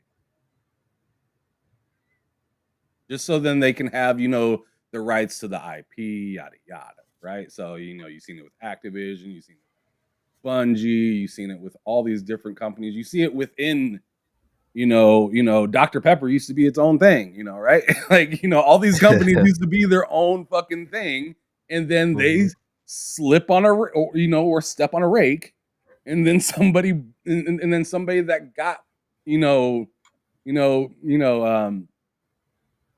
small bank versus big bank is, you know, the big bank is like, fuck, I seen your potential and I'm gonna try to maximize on it, because if you fail, I can just get rid of you.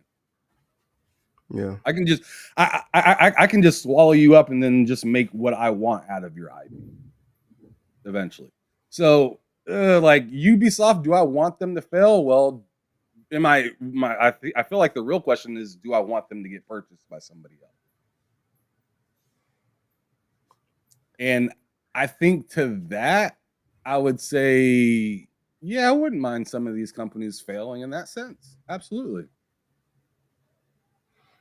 Yeah, it's a self-correcting issue. Like I said, at first I was with Oshers with the whole burn it all, but now I just feel like, yeah, man, the CD Project Reds, they'll continue to make good games, and people will keep buying them. And then the guys that keep insisting on making rubbish, well, good luck at the next financial hearing. That's all I'll say.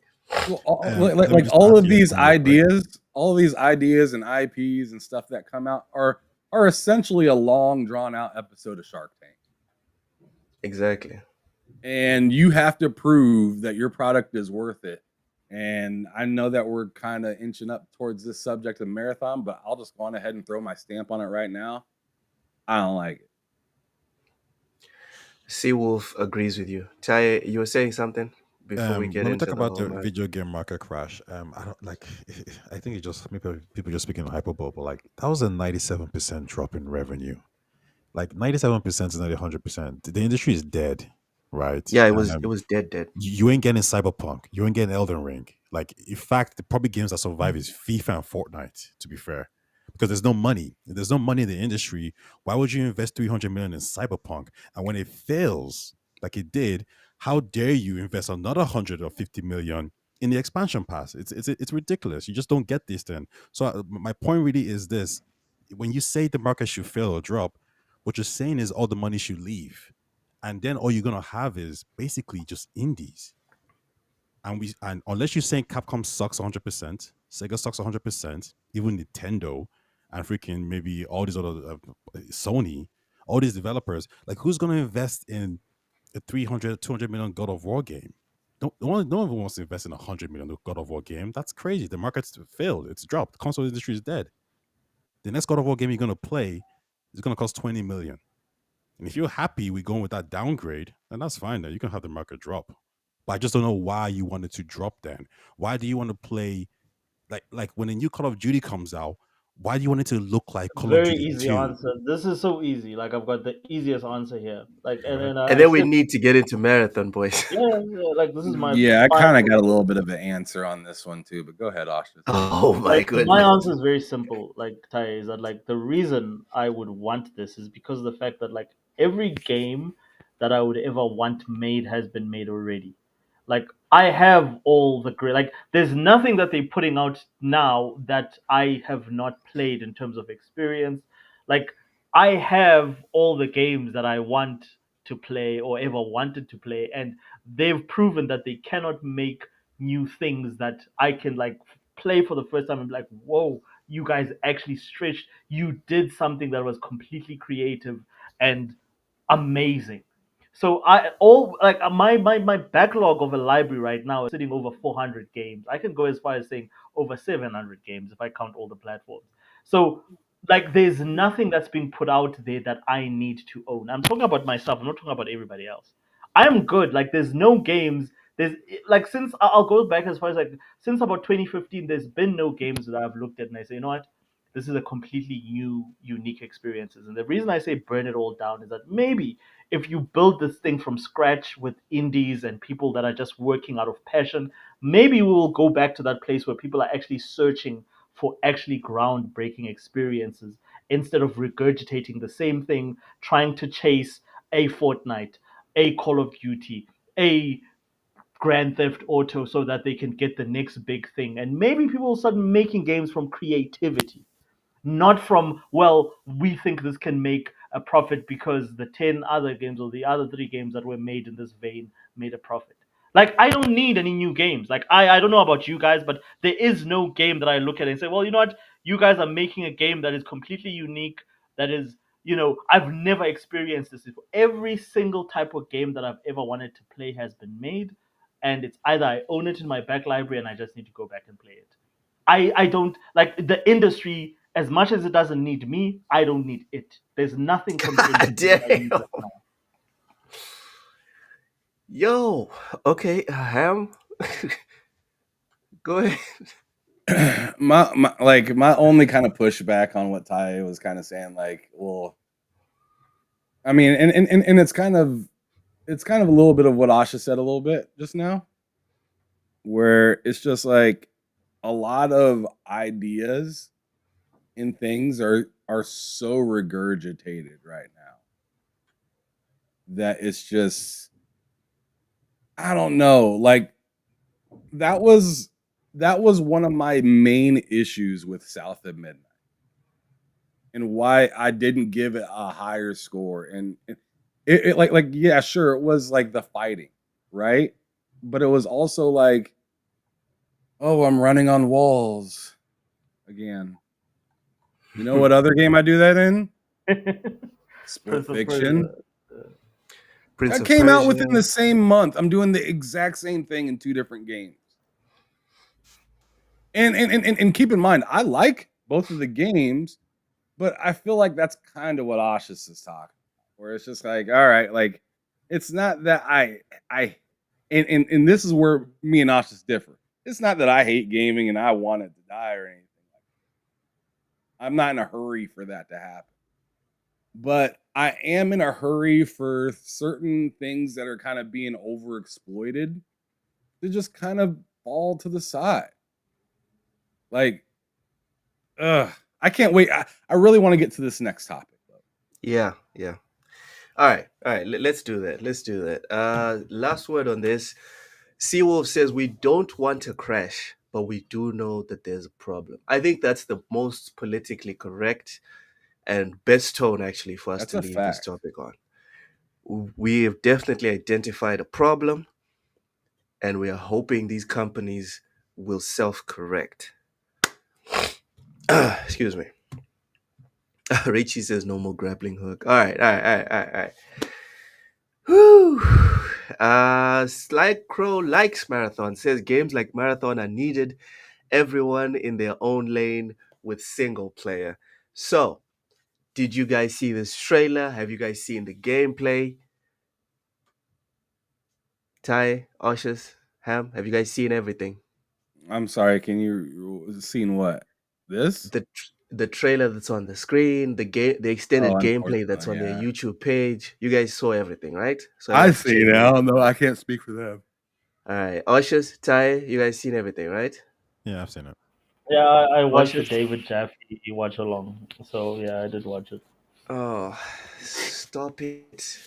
You know what? Never mind. You just Never had mind. to get somebody else's opinion before. Yeah, because like Luke likes to hate on David Jaffe. Like, I can't wait till the day that fucking Hideo Kojima falls off. Like bro, like really? Like you can't Dude, judge a when it person falls off, he done fell off. when he Kanye stops was kissing all my those favorite. Hollywood stars' asses Kanye and he falls off. Kanye was my favorite, I and then can't he fell the fuck off. And you know what I did? I kept my life moving because Kanye ain't never paid a single cent Kanye is not to my life. Kojima to you. Neither bro. is Kojima, dude. I dropped David I'm Hater sure you like have a a hot shrine potato. for Kojima in your Dude, room, when bro. Kiefer Sutherland was cast as Solid Snake in MGS5, I dropped David Hater in not 2 seconds, but I pitched a fit, and then I kept it pushing, bro. I bought me my MGS5 day one, brother. I don't care. You're a Kojima star. Sure, sure. Anyways, okay. There's various different angles that we're going to look at this marathon thing. Hopefully, we'll be able to get it done in what, 15 minutes? I doubt it. 15 minutes. I doubt it, but I we'll can give go. it I can go through 15 minutes on sheer frustration. God damn. All right, Before you I know even what? talking about any of the positives. So before I even bring in my angles, fine, let's do this. Let's go around the table first. Since Ham is going to take the longest, obviously. I'm not. Ty, I'm not going to take long. Ridiculous. Ty, you saw the gameplay. You saw the gameplay. What are your thoughts on Marathon? It looks I hate to say it, but it looks somewhat generic. There's nothing that stands out. The art style is different and unique, but from a gameplay perspective, there was nothing that was pulling me in at all. But I guess it's for those people who like these kind of games. It could be something, but I just don't see this being the thing that Bungie needs right now. We already know that their costs were high, and this game probably shouldn't have been this expensive, but it probably was expensive game to make. Mhm. And I think that's probably gonna Looks be expensive. the downfall. Like I'm looking at this game and I'm just thinking to myself, The downfall. whatever you spent on this, I don't think you're gonna pull in those players. This game really looks like if you had told me this was a new studio, that came out of nowhere, like the guy who made X Defiant or whatever it is, like the team who did X Defiant, Yeah. I would have believed you. So to see this as Bungie's next title, it almost looks like a downgrade from Destiny 2, and it probably is really. I'm not like, listen, people like it, and I hope the game succeeds, but I don't think it's going to do anything special. To be honest, I wasn't inspired. There's nothing here that said play me, or even I mean, listen, I could do the alpha test if it's free. Like whenever I see a game, and if I think, oh, I'll try you out if it's free, then that's a problem. If this is $40, I'm not trying this out for $40. So yeah, I think I don't want to say they're in trouble, but it could look like a. All right. Ty's not feeling it. Saying the cost is a bit too high. And just wanted to try it out if it was free. Not looking forward to it if it was free. If it was free, just I'll give it a go if it's free. Not a ringing endorsement. Welcome in, Bromain. Fifth floor says Marathon doesn't have any soul, just sad. It's the ultimate bot simulator, right? Right?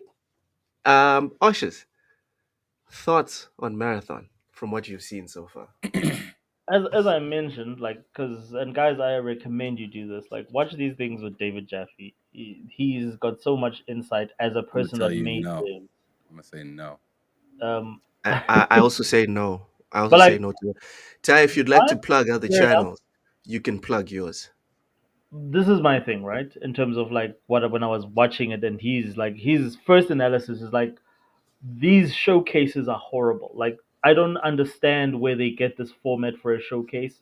Like, this is the one thing that Xbox crushes PlayStation on, and this is how they've mastered. If you go back to those those early beginning of the year shows that they do with the Xbox games, where they showed off, like for instance, South of Midnight, that is such a better showcase than this crap of these guys sitting in a circle telling me about, like, I don't give a crap about like what you thought about when you were making the game and what you like. You've not shown me anything. You've not. I don't even know what you're talking about. But you're going on for fucking minutes and minutes to hours about shit that I, as a gamer or as a player, have not experienced. These are horrible showcases. Sony needs to stop this shit. They need to stop presenting their games in this way. This is a horrible way to present games. That's what I'm like. Go learn from Xbox. Go learn how Xbox does those showcases when they, like, for instance, what is the showcase of theirs called in the beginning of the year? That is how you do a showcase like this to show off a game like Marathon. Not this crap that they did here. This was the most boring, convoluted way to show off a game. I just wanted to get It that out was of the the way. developer direct. Yes, the developer direct. Those Xbox developer direct, I will give Xbox a 9 to 10 out of 10 because they do it better than Nintendo. They do it better than Sony. They do those mwah. Like how they showed off, like for instance, Ninja Gaiden. How they showed off all those games in the beginning of the year was mwah, 10 out of 10. Great job from Xbox. This was horrible. Like I did not enjoy like the actual gameplay pieces that they showed were actually what drew me in, and I was like, okay, this looks interesting concept wise. But as someone who has a history with Bungie and who played Bungie's old games back, even like in the early '90s, I'm aware of Marathon and like the series and like the cult sort of following that it has. And I just don't understand one thing. You have a franchise like Marathon and you want to capitalize on that name. Has this name called Marathon and the game been popular amongst multiplayer gamers before? No, it hasn't. Nobody in the multiplayer space cares about this. Whether it's extraction, I don't care what you label it as. So, like, what I don't understand again about like Sony, you are known for making first. Sorry, you're known for making single player games. Why don't you make a single player marathon game with a kick ass multiplayer that is an extraction shooter?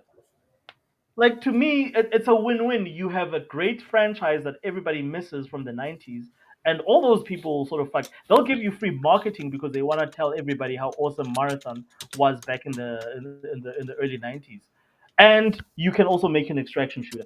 And I just feel that Bungie, since I think the last actual single player game they made is my favorite Halo game, which was Halo Reach. I don't think Bungie since then has ever made a single player experience for people that actually played Bungie games and appreciated the fact that they made Oni, which was a brilliant. I don't know if you guys remember Oni from the early days of the PS2. Great third person fighting game. They made the original Halo series, great single player game. And before that, they made just single player game. In fact, they made a strategy game at some point on PC. Like, at what point did Ham, they I'm sorry for capitalize on saying you would take the longest. My bad, Ham. Yeah. like I Ashes, feel that this you're is just supposed to give really us a the waste rundown on of an Marathon. You IP. have to, yeah, just don't give us the whole history of Bungie.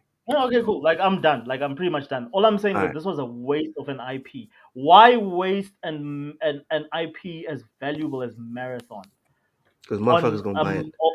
an extraction shooter, and you do nothing with the single player, which is what this game is known for? People will buy it. And Nate said Woo! we comparing a publisher showcase to a game reveal. Come on, fam. And Nate, maybe I misunderstood Oshus, but he wasn't comparing. He was from my understanding, he wasn't comparing. He was saying that this was the wrong format to announce or show the game off. That the right format would have been the direct. Sly Crow says, "Don't talk in cliches." Oshus. I Ah, have no idea what that um, means. yes, engaged. They could have had a campaign. It has taken them 6 years to make what they showed. It's wild. It is what, dude. Concord and Marathon, just by having campaigns, that's at least 1 million PlayStation gamers that just game on PlayStation that will pay $60 for that game. That's at least 1 million for each one of those games. But no one likes taking the easy win. No one likes taking the easy win. Ham, thoughts on Marathon? All right, so I'm gonna do the opposite of what Ashis did, and I'm gonna stick to the game. I'm gonna talk about the game. Yes, just the game.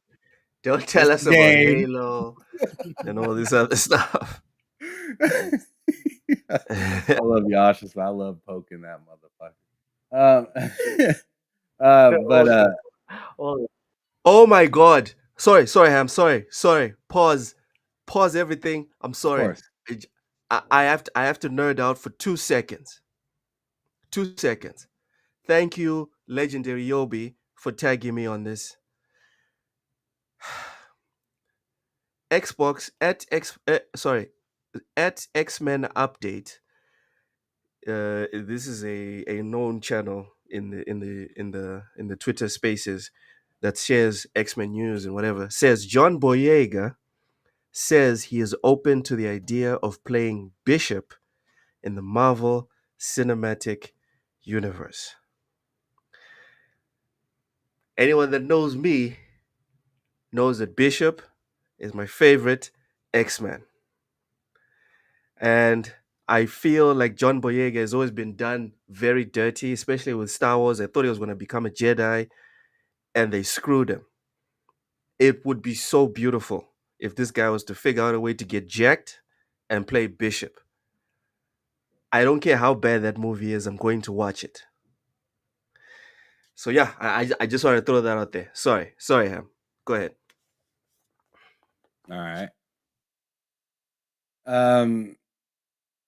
Let's see. So I was checking out this game, and just based off of what I've seen, because I obviously can't completely tell you what it's like because I've never played. But based off of what I've seen, it seems like a selfish version of Destiny without all the extra fun.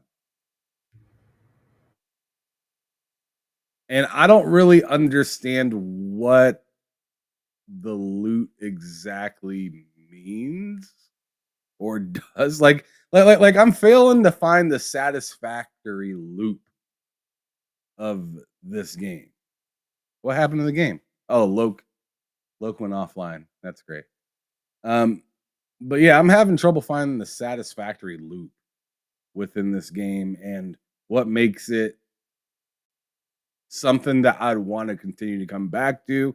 What would make me want to pay up front for this service, especially after, recent incidents with one of their last, and I'm talking about Sony in particular. Their last game didn't do the best, and I understand it's totally a different company, like a totally different publisher that's doing it this time, which is Bungie.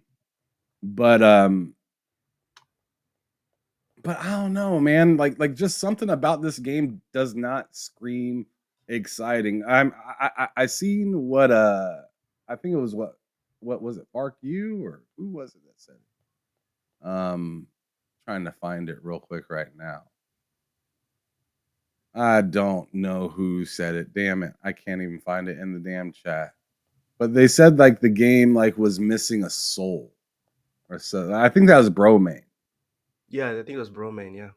I think and I kind of feel the same way for this. Like it is just like every reveal or situation that I've seen just seems depressing. And it doesn't seem that like I really understand what I'm trying to get in reward for. Like one of the options in the game is like, you can be with your team, but you can essentially take the loot for yourself and keep it. And I'm not sure what the benefit of doing something like that is. And then at the same time, it's like I don't know if my boys would want to play with me. Yeah. So like I think there is some sort of like I feel like this genre is probably better to try to get into than like the Overwatch genre was. But I don't know how. I feel like this game might kind of be kind of popular when it comes out, but it will really be telling what this game looks like 3 months after launch, 6 months after launch, or something like that. Because I can already tell you straight up that I'm not very interested in it. And I know a lot of other people that I game with as well that are willing to play it on that are willing to play video games on any platform: Switch, PlayStation, Xbox, PC, retro. It doesn't matter. Like, I don't know really anybody that's looking forward to this game other than, I'd say the usual suspects that are just looking forward to anything that they can pay for.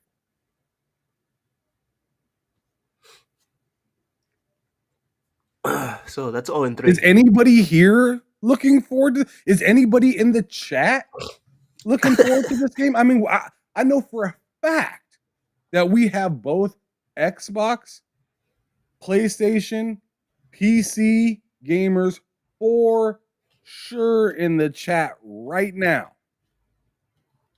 Maybe some Nintendo players. I know we're kind of short on those. But like, does anybody want to play this game? Does anybody want to buy it? Sly Crow. I mean, because I feel like I'm asking two different questions. Play it, sure. Anybody could want to play it. Do you? If this game was $40, who here would buy it?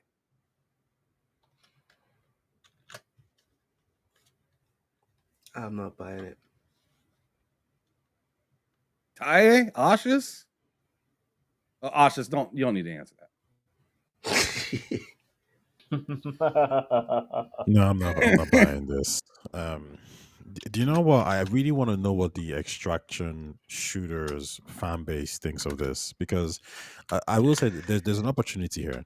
It's a niche in a market that doesn't have any extraction shooters. Console players do not have these games, and from what I've heard, the maps are a little bit smaller, so it's a lot more intimate. Now, some people might like that, some people might hate that. But from the reviews I saw, some people mentioned how there needs to be more maps. Like you need to come out with like a lot of content already for this. And I don't know if Bungie has that roadmap. With Destiny, they Dude, didn't. extraction shooters themselves, like the genre itself, is already niche. Mhm. Even amongst the guys that are killing it, like Escape from Tarkov, etc. That's already niche. And then you want to boil it down to even like more niche and be like, yeah, but now it's only on console. What? I hope this thing's coming on PC. Otherwise, it's dead on arrival. What are you talking If about? this What's is only on console? Steam. oh, it's on PC. Yeah, it's on PC. I'm Oh, sure. okay. There's hope. Yeah, There's hope. Marathon's on PC. Marathon's on. I don't It's even on know. everything that Destiny was on. Wait, is it on Xbox? Yes. Yeah. Draw TJ, thanks so much for the $5 super chat. This man comes in with the money and then starts talking. Appreciate you. Thank you so much for the $5 super chat. Ron TJ says this looks like a very low budget wannabe Apex Legends. They said your loot will get wiped after every season. Big L. Oof. Oh no! No! Drawn TJ did. Oh no! Oh no! Your loot no. And then another super chat from Drawn TJ. I'm not. Let me be absolutely clear, just so I can have some people that may hear this from me and think, "Oh man, he knows what he's talking about." I don't know what I'm talking about at all. I'm not one. I'm very much like Nate. I'm not a PvP centric guy. I'm not. But if there is a game, and it's very similar to like Elden Ring, right? I'm not a Souls player either. I'm not a turn-based guy. But you throw on Expedition 33, you got your boy scratching his chin a little bit. You know, you throw on Elden Ring, you got Persona. There are certain games that elevate that elevate a genre that pull you in. Elden Ring was one of them for me, where I wasn't there for launch, but so many people were playing it. So many people I knew that were not into that kind of game were playing it, and I was just like, "Yo, like, fuck it, let me give it a shot." And I ended up loving it. I'm not really. I'm not seeing. I'm not feeling that with this at all. I thought it was gonna be free. They actually announced it as free, and then took it back. If I'm wrong about them announcing it as free, somebody let me know. But I'm pretty sure that Marathon was supposed to be a free to play game.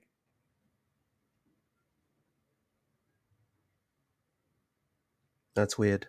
I didn't see that announcement because I'm not really a big Marathon guy.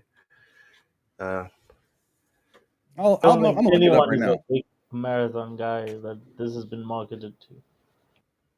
Drawn TJ with another super chat. Thank you so much. $2 super chat says Big Fry did a video on it and it's not good. I'm guessing Big Fry is a big extraction shooter guy, or maybe first person shooter, I guess. Another super chat by Drawn TJ. God damn, at this rate, I will get my green card this year. Thank you for another $5 super chat. Drawn TJ says it has no hook. It's sad Bungie went from Halo to Destiny to this garbage. Listen, it's not looking great. All right. It's not looking great. With that last comment, like I'm not saying it's doomed to fail because I'm just saying I'm not. I'm just saying I'm not into it. I'm not right. But I can say that if you look at Bungie, every game that they have made got people on their feet. This is the first one that has people being like, I don't know about it.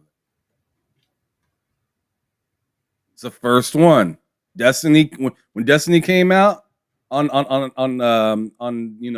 on 360 and then and whatnot, and then came out on the Xbox One and whatnot.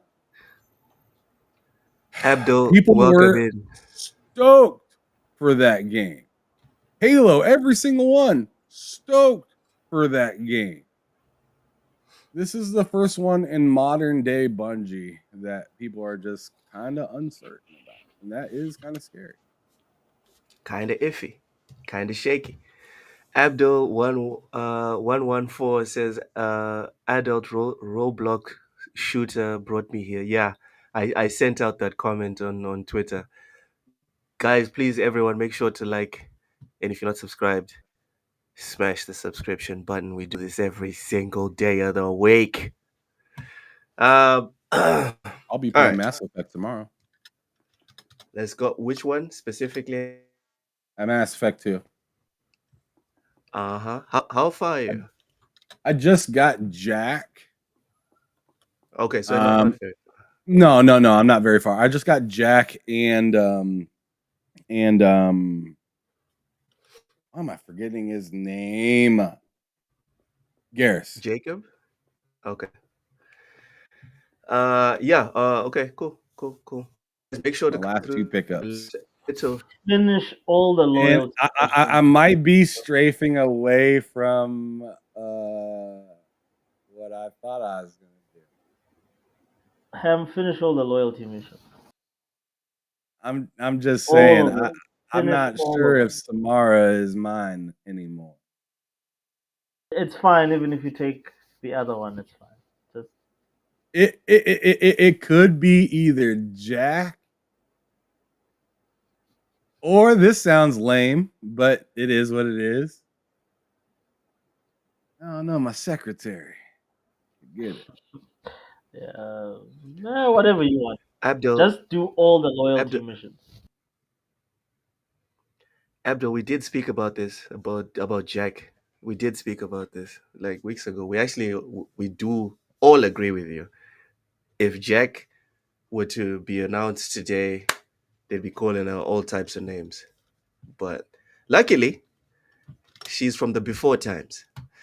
But yeah, let's get into this. So Marathon, right? Bungie won't say how much Marathon will cost, but it will be a quote unquote premium title. So That Take doesn't that. scare me because I'm not interested. All right. So to the whole thing, about, oh, if it's $40, no one's gonna buy it, etc. Guys, let's be real about this. We all like to talk about the $40 game that Sony released that bombed, named Concord. But what about the other $40 multiplayer game with no Helldivers. campaign, but absolutely like cleaned house? Helldivers fucked it up. Ham, They're still fucking tell it me, why this cannot be Helldivers. It's not. I don't think it can't be. It's just not going to be for me. I don't know, man. Like this game seems like it's going to be a little bit more strenuous when it comes to like your builds and what you can do.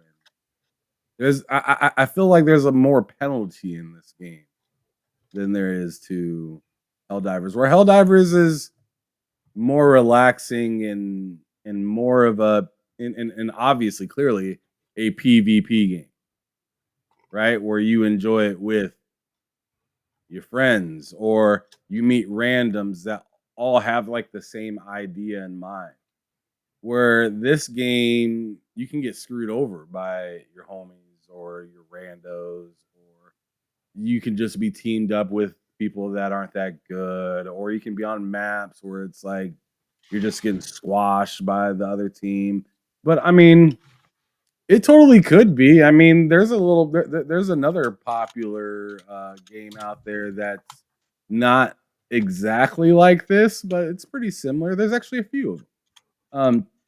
Two that I'll name. One obviously is Escape from Tarkov. Another one I would personally throw in is The Finals. The Finals Surprised it has still exists. I'm not surprised if I was surprised the Finals existed after a month, and then once it existed after a month, and I seen like what they were like planning on doing in the future, I was like, all right, this game's fine, because I played it, because I played it, and I wasn't sure if I was gonna like it, but it's a very like the repetitiveness feels good in the game, and it's very satisfying when you get whether it is kills or you deposit the cash or whatnot. And I'm wondering, like, because there's definitely a possibility that I'm missing something with this game, but like, I'm wondering how you deposit or how do you keep things, or like where's that fulfilling moment of the mission where like you feel like you did what you wanted to do and I don't care if I die type of situation. Because that would be kind of interesting to me, right? Where like, oh, I need to survive and get over here and then go do something, and then if I die after that, whatever. Right? Another game that was kind of weird that didn't survive very long, that had kind of a similar aspect to this, is Exoprimal. Anybody remember that game? That one, what was it? It trended for like what, 5 seconds? Yeah, it was a game came out day one on Game Pass. I remember that. Yeah, I I remember beat with the dinosaurs Exoprimal. and stuff, right? Mm-hmm. Didn't Ubisoft release an extraction shooter that also flopped? Like this is some like What's this that? seems like a What very game is solid that? It wasn't so long ago. It was Yeah, Call I of think there was one. Duty. Yeah. I'll tell you. Well, I know the Call of Duty-ish game, but that wasn't an extraction game. Extraction shooter with like zombie type shit in it. I'll tell you now. Oh, Rainbow Six Extraction. Yeah, it was a Rainbow Goodness Six Extraction. Yeah. gracious.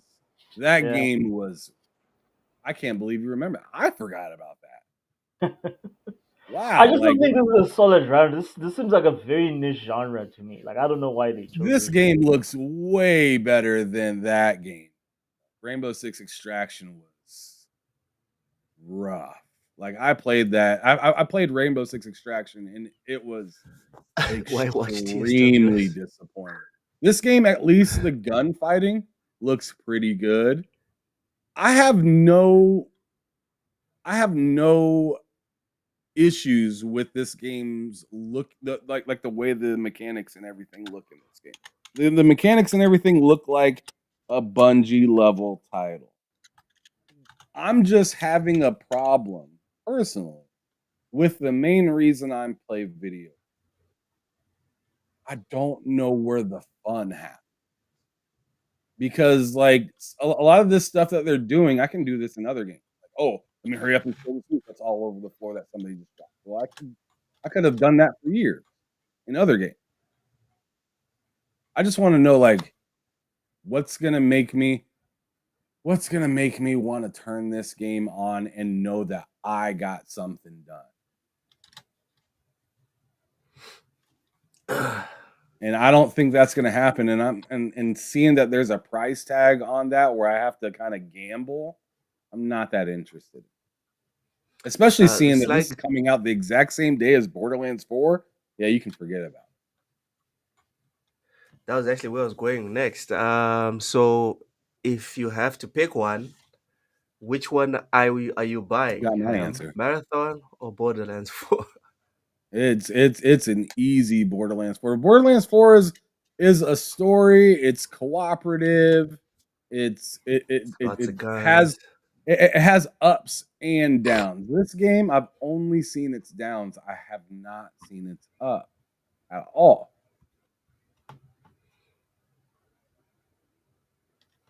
Okay. All right. Sly Crow is insisting, says you haven't played many hours in Valorant or Rainbow Six Siege. If it's not for you, that's fine. Gamers that like competitive games will like this. And the question for me, right? And I think Ty actually pointed to this earlier on in the pod. He was like, "Have you guys heard from people that like games like this?" Personally, right? I have. Obviously, not all of them because there's millions of them, but I've seen a couple, and I haven't seen good things. Sly Crow. From people that like stuff like this, they're like, no. So that's I think it's just hard. Ty, I think it's just hard because some of those games that they're into, and this is the same thing we said about Concord when it came to Overwatch, is that Overwatch is free. And you can pay to do stuff in those games. And I think it's just it's a hard way to get started when you're the game that people have to pay for, and other people are already indebted to the like if somebody's already in a season pass for another game when this game comes out, you got to be damn good to get them to switch on over.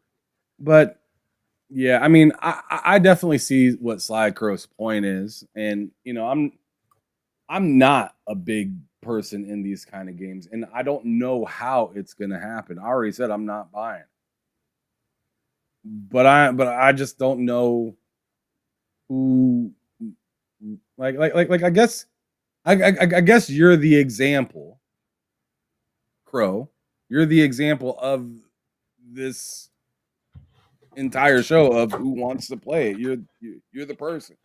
So I hope to hear back from you about how you feel about this game and what is fulfilling about it, because I just don't know. I don't see it yet.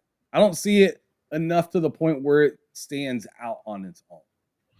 I think the initial numbers might be good enough. I just don't know if it has the legs to really go far. I said that earlier, Ty. Exactly. I like the first few months. I think, especially seeing that it has some legacy to it and whatnot, and you know, and it's made by Bungie. I think, you know, like it can be good, but like right now they said that they have like 6 classes and 3 maps with a 4th soon on its way after launch, and I'm just like, oh man, like I remember when Halo came out. It was only a couple months till everybody was tired of those couple of maps. Hmm. And then the season was too long. So it's just like, I hope they're prepared. Do you hear about proximity chat being disabled? Yeah, they're disabled for the safety of the players. And I'm just like, man, like That proximity chat created many memes, many TikTok moments for Call of Duty. Like, why would you hurt yourself like this?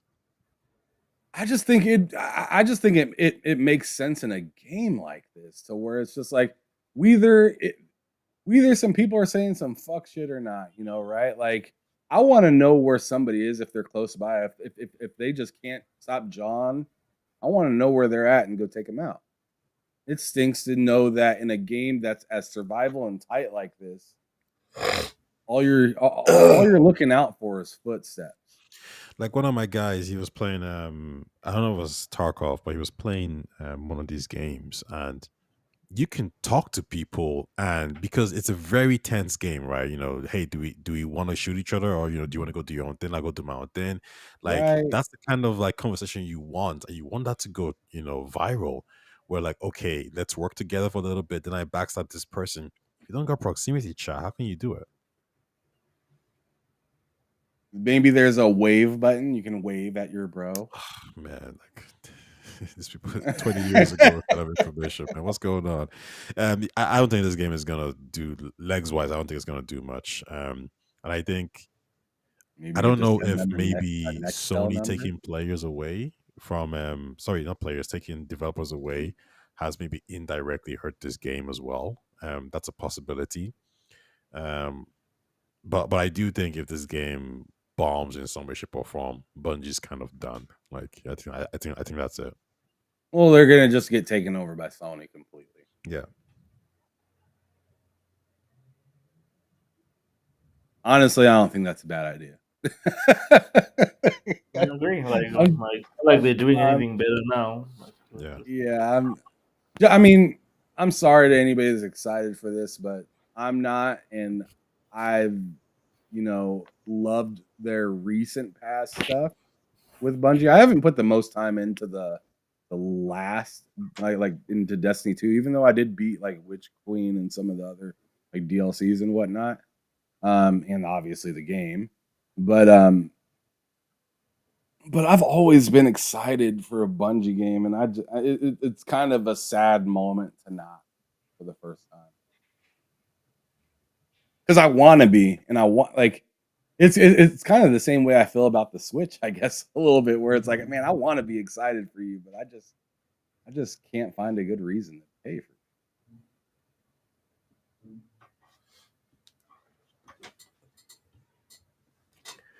it. Slycrow, what is NS2?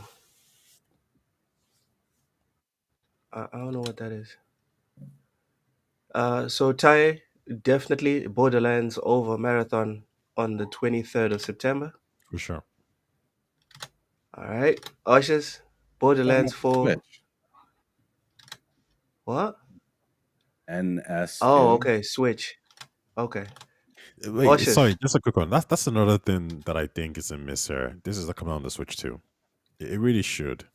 I think the more platforms you put it on, the better chance has to succeed. And Especially the only biggest game one. like this on the Switch too. So you could have got some sales and some good players. I could totally see a game like this. Natural Selection 2. That's NS2. Natural Selection 2. Am I right? Oh yeah, right. Oh my god. Oh, I thought you meant the Natural Nintendo Selection Nintendo Switch. No? No, it's on Steam, bro. I've seen it on Steam. I'm not into these type of things, so I would not know. But I have. When he said NS2, I'm like, I've seen this somewhere. Oh, Natural Selection too. All right, I'll check it out. Ushers, Borderlands 4 or Marathon on the 23rd of I'm September. not interested either of those things. Like, I don't care. I've never cared for Ooh. Borderlands. Maybe the first Borderlands, but I've never really cared for looter shooters like Borderlands. To me, I'm a story guy. I play single player story games, and that's the sort of games I like. If I There's play lots of story in Borderlands. What are you talking about? Yeah, I suppose if you call that story, like I mean, like Mass Effect, not go collect this and If then you give it call to that story. Tina and all that. Like I mean, God like damn. proper like single player type. Like for me, and that's the thing. All Like right, the all only right, time all those right. games No, no, come no, to no, no, Oshus. You're not going to bring up every a single alright, player game that you alright. think qualifies as a I would story. say, man, Borderlands has very tight story. Uh, Man. It's none, just none, none that I it's care spread out about. amongst a big land Uh, or many big lands. Yeah. But anyway, let's not get into that because we know what Oshus will do. no, like Yeah, yeah. I I should like bring up every Borderlands. single I've game played that ever all gamed. the. I own actually all the Borderlands, um, including all the expansions. Like they gave me some deal on. Okay. So All the right. he answered your All question. right. He'd rather play Borderlands than All right. Mm, actually, All yes. right. Moving Ham on. is right. I'd rather play Moving on. Borderlands 4. Moving there's on. your answer. At someone asked on Twitter, they got a whole bunch of people like commenting and liking. Said Bungie's the same company that charged $60 for Destiny 2 and then made it free to play a year and a half later, LOL. Don't be a Yep. victim and buy Marathon full price. Just saying, LOL. You don't gotta listen to me though. I And it's was a a lot of victim. people. I love It's a that lot of statement so people. much because what's going to happen is um, All right. there's shown a history of doing this, right? So Mm-hmm. if you do buy this game and then a year later it goes free to play, why are you crying? That's it. Why are you crying? Yeah, they do this. They've done this before, so don't cry. Just it is what it You is. know But there's exactly what also If it goes there's free to also play, I'll another definitely give it a shot. and there's another side to this coin also, Ty, that we're ignoring. If too many people subscribe to to what this guy is saying, people will be like, "I'll play when it's free then," and Yeah. then you won't have enough people buying on launch day, and that's not good. Where is that at? Let me retweet it. What's the incentive of It's buying this thing if it's like for it's at Ham. It's at TRSRPC. Oh What's yeah. the incentive of what? of buying this What's thing the day incentive one? of? I don't know. Maybe the Sly Crow can tell us because none of us here on the panel are If into it. No, Let's be like, honest. if this game was coming out, right, and you knew it was gonna be free to play next year, whatever it is, I think people will still buy the game because people who are interested, they buy these games day one. So I don't think it should matter. I'm just concerned with people just crying about it.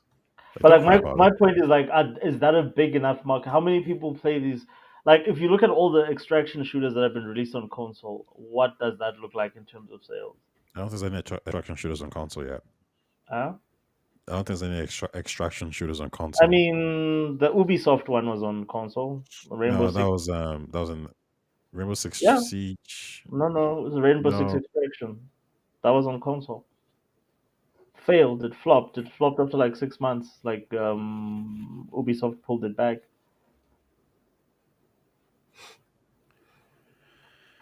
Because like the reason I'm asking this, I wouldn't be asking this if this was by a PC developer. This is by Sony, who make console games. They make an extraction shooter for PS4, which has the biggest single player base. Like the PS4 is not a multiplayer console primarily. It's mostly for single player games. Dude, like I don't know. I don't know how these people think when they're marketing these games, but okay.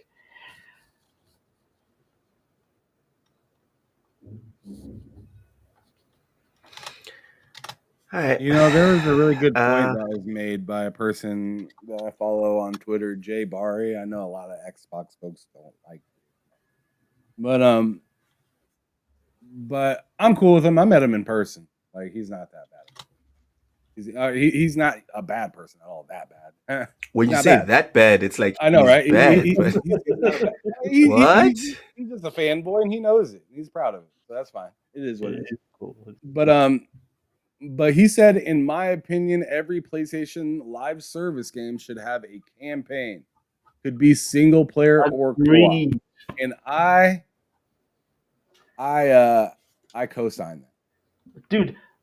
And this is what I'm saying is like, Doesn't why it could make they make sense a for single player every? Yeah. Go ahead. No, I was saying like the art style is so good. There's so much like they could have done with this. It's got lore going back like decades. Like you could have made a single player and had an extraction shooter as the icing on the cake for the game. But like I don't know, bro. Like Ty, I feel do you like think a campaign would save this thing? Ty. Yeah, for sure. Because I'll be more interested. Unfortunately, actually, you know what? No, it just looks bland. Like I'm looking at the gameplay, it just It doesn't. does look bland. You're It's very right. bland. It looks bland, but it looks like Bungie, and that's why I'd be willing to give it a try if it was free. But it's not something I want to buy. Yeah, like to the point you said, like yeah, and a single player campaign would have helped for sure. But then I think the problem is Sony's goal was to reduce costs and make money, and live service games were supposed to do that. And if you start adding a single player campaign and you make it a good single player campaign, well, now you've probably added like an additional 70 million to the product, and and I think that's, I mean, I think that's a better strategy, but that's just increasing costs all over again. So I don't know if that's a very viable position. And I think they're looking at it saying, well, Helldivers didn't have a single player campaign. That's our best selling game ever. So they seem to be probably more incentivized to just do the The Helldivers way. Helldivers. Yeah. but Helldivers was But real cheap to make as well. Yeah, Helldivers had a better history than anything that they're talking about right now. And also Helldivers has a loop that it has a history with a loop that's tried and Yeah. true that everybody loves. Everybody wants to play with their friends. Like no matter who you ask, they want to play with their friends if they can. I mean, other than folks that are just strictly single player, they want to play with their friends. It's reasons why a game like what is it called? What's the Outriders? This is the reason why Outriders was popular for a little while. Yeah, true.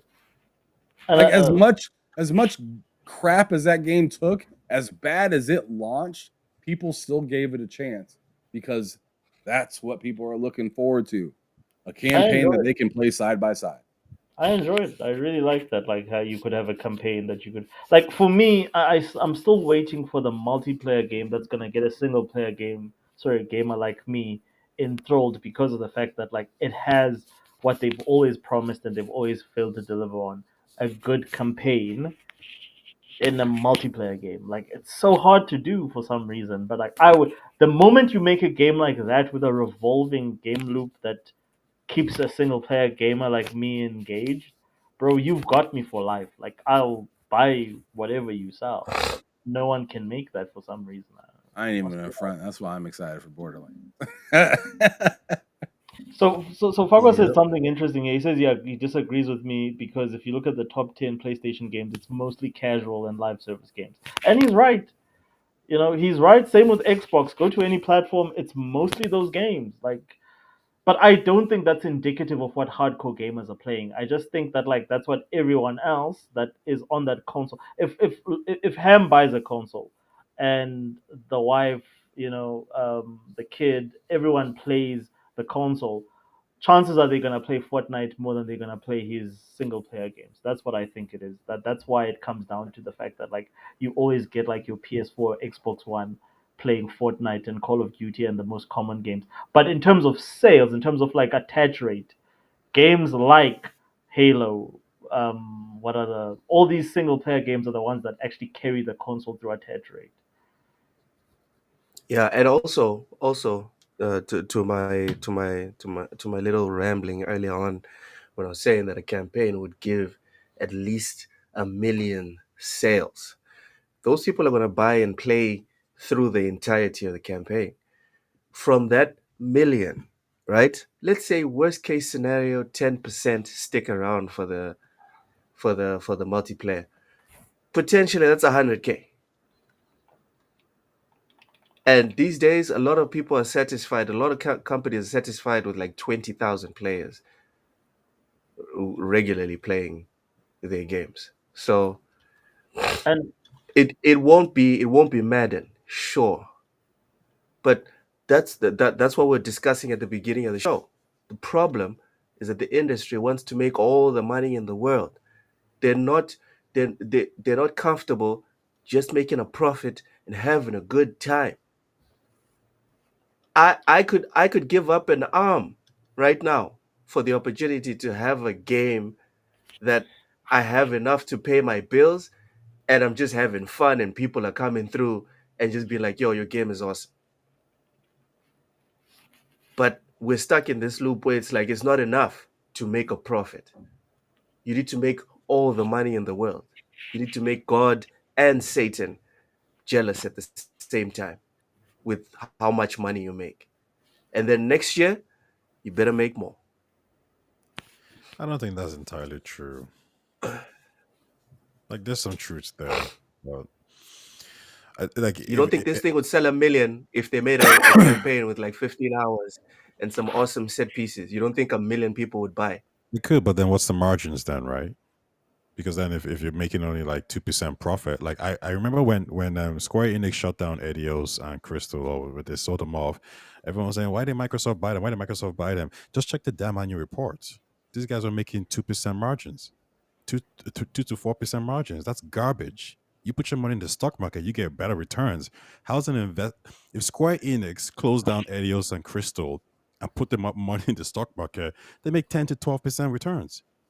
Why would you? Because Well, it's time to but start like, scaling like, wait, properly. Ty. But you're looking at one property. Like you're looking at like how much they made of one property. No. But like when they But bought that's them, why they I didn't. said that, like, that's not entirely true. Like, there are some people out there who want a lot of money. This is true, and there's some people out there who, like, for example, Epic wants a lot of money with Fortnite, right? But they actually put in value into that game. So is Minecraft. So is all these other games. But you can look at a game like maybe not Titanfall, sorry, Apex Legends, Sea where you of probably feel like they Sea don't of put Thieves in as as well. much.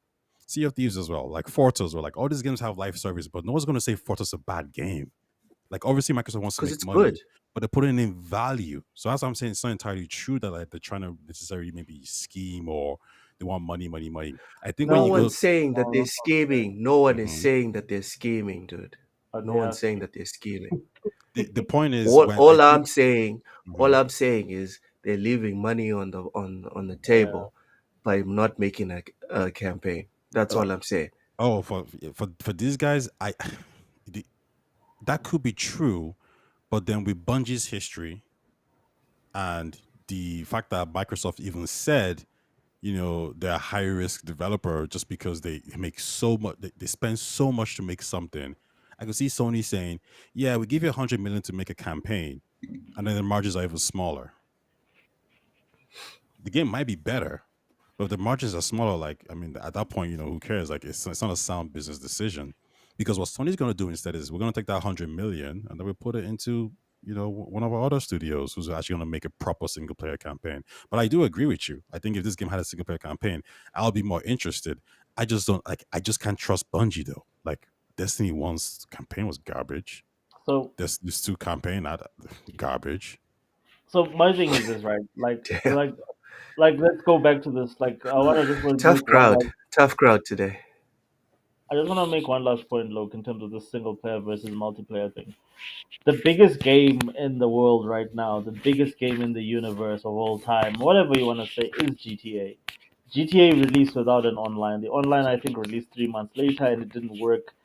The only time GTA Online actually took off was the next year when it was released on next gen consoles, because on the 360 and the PS3 it was pretty garbage and no one played.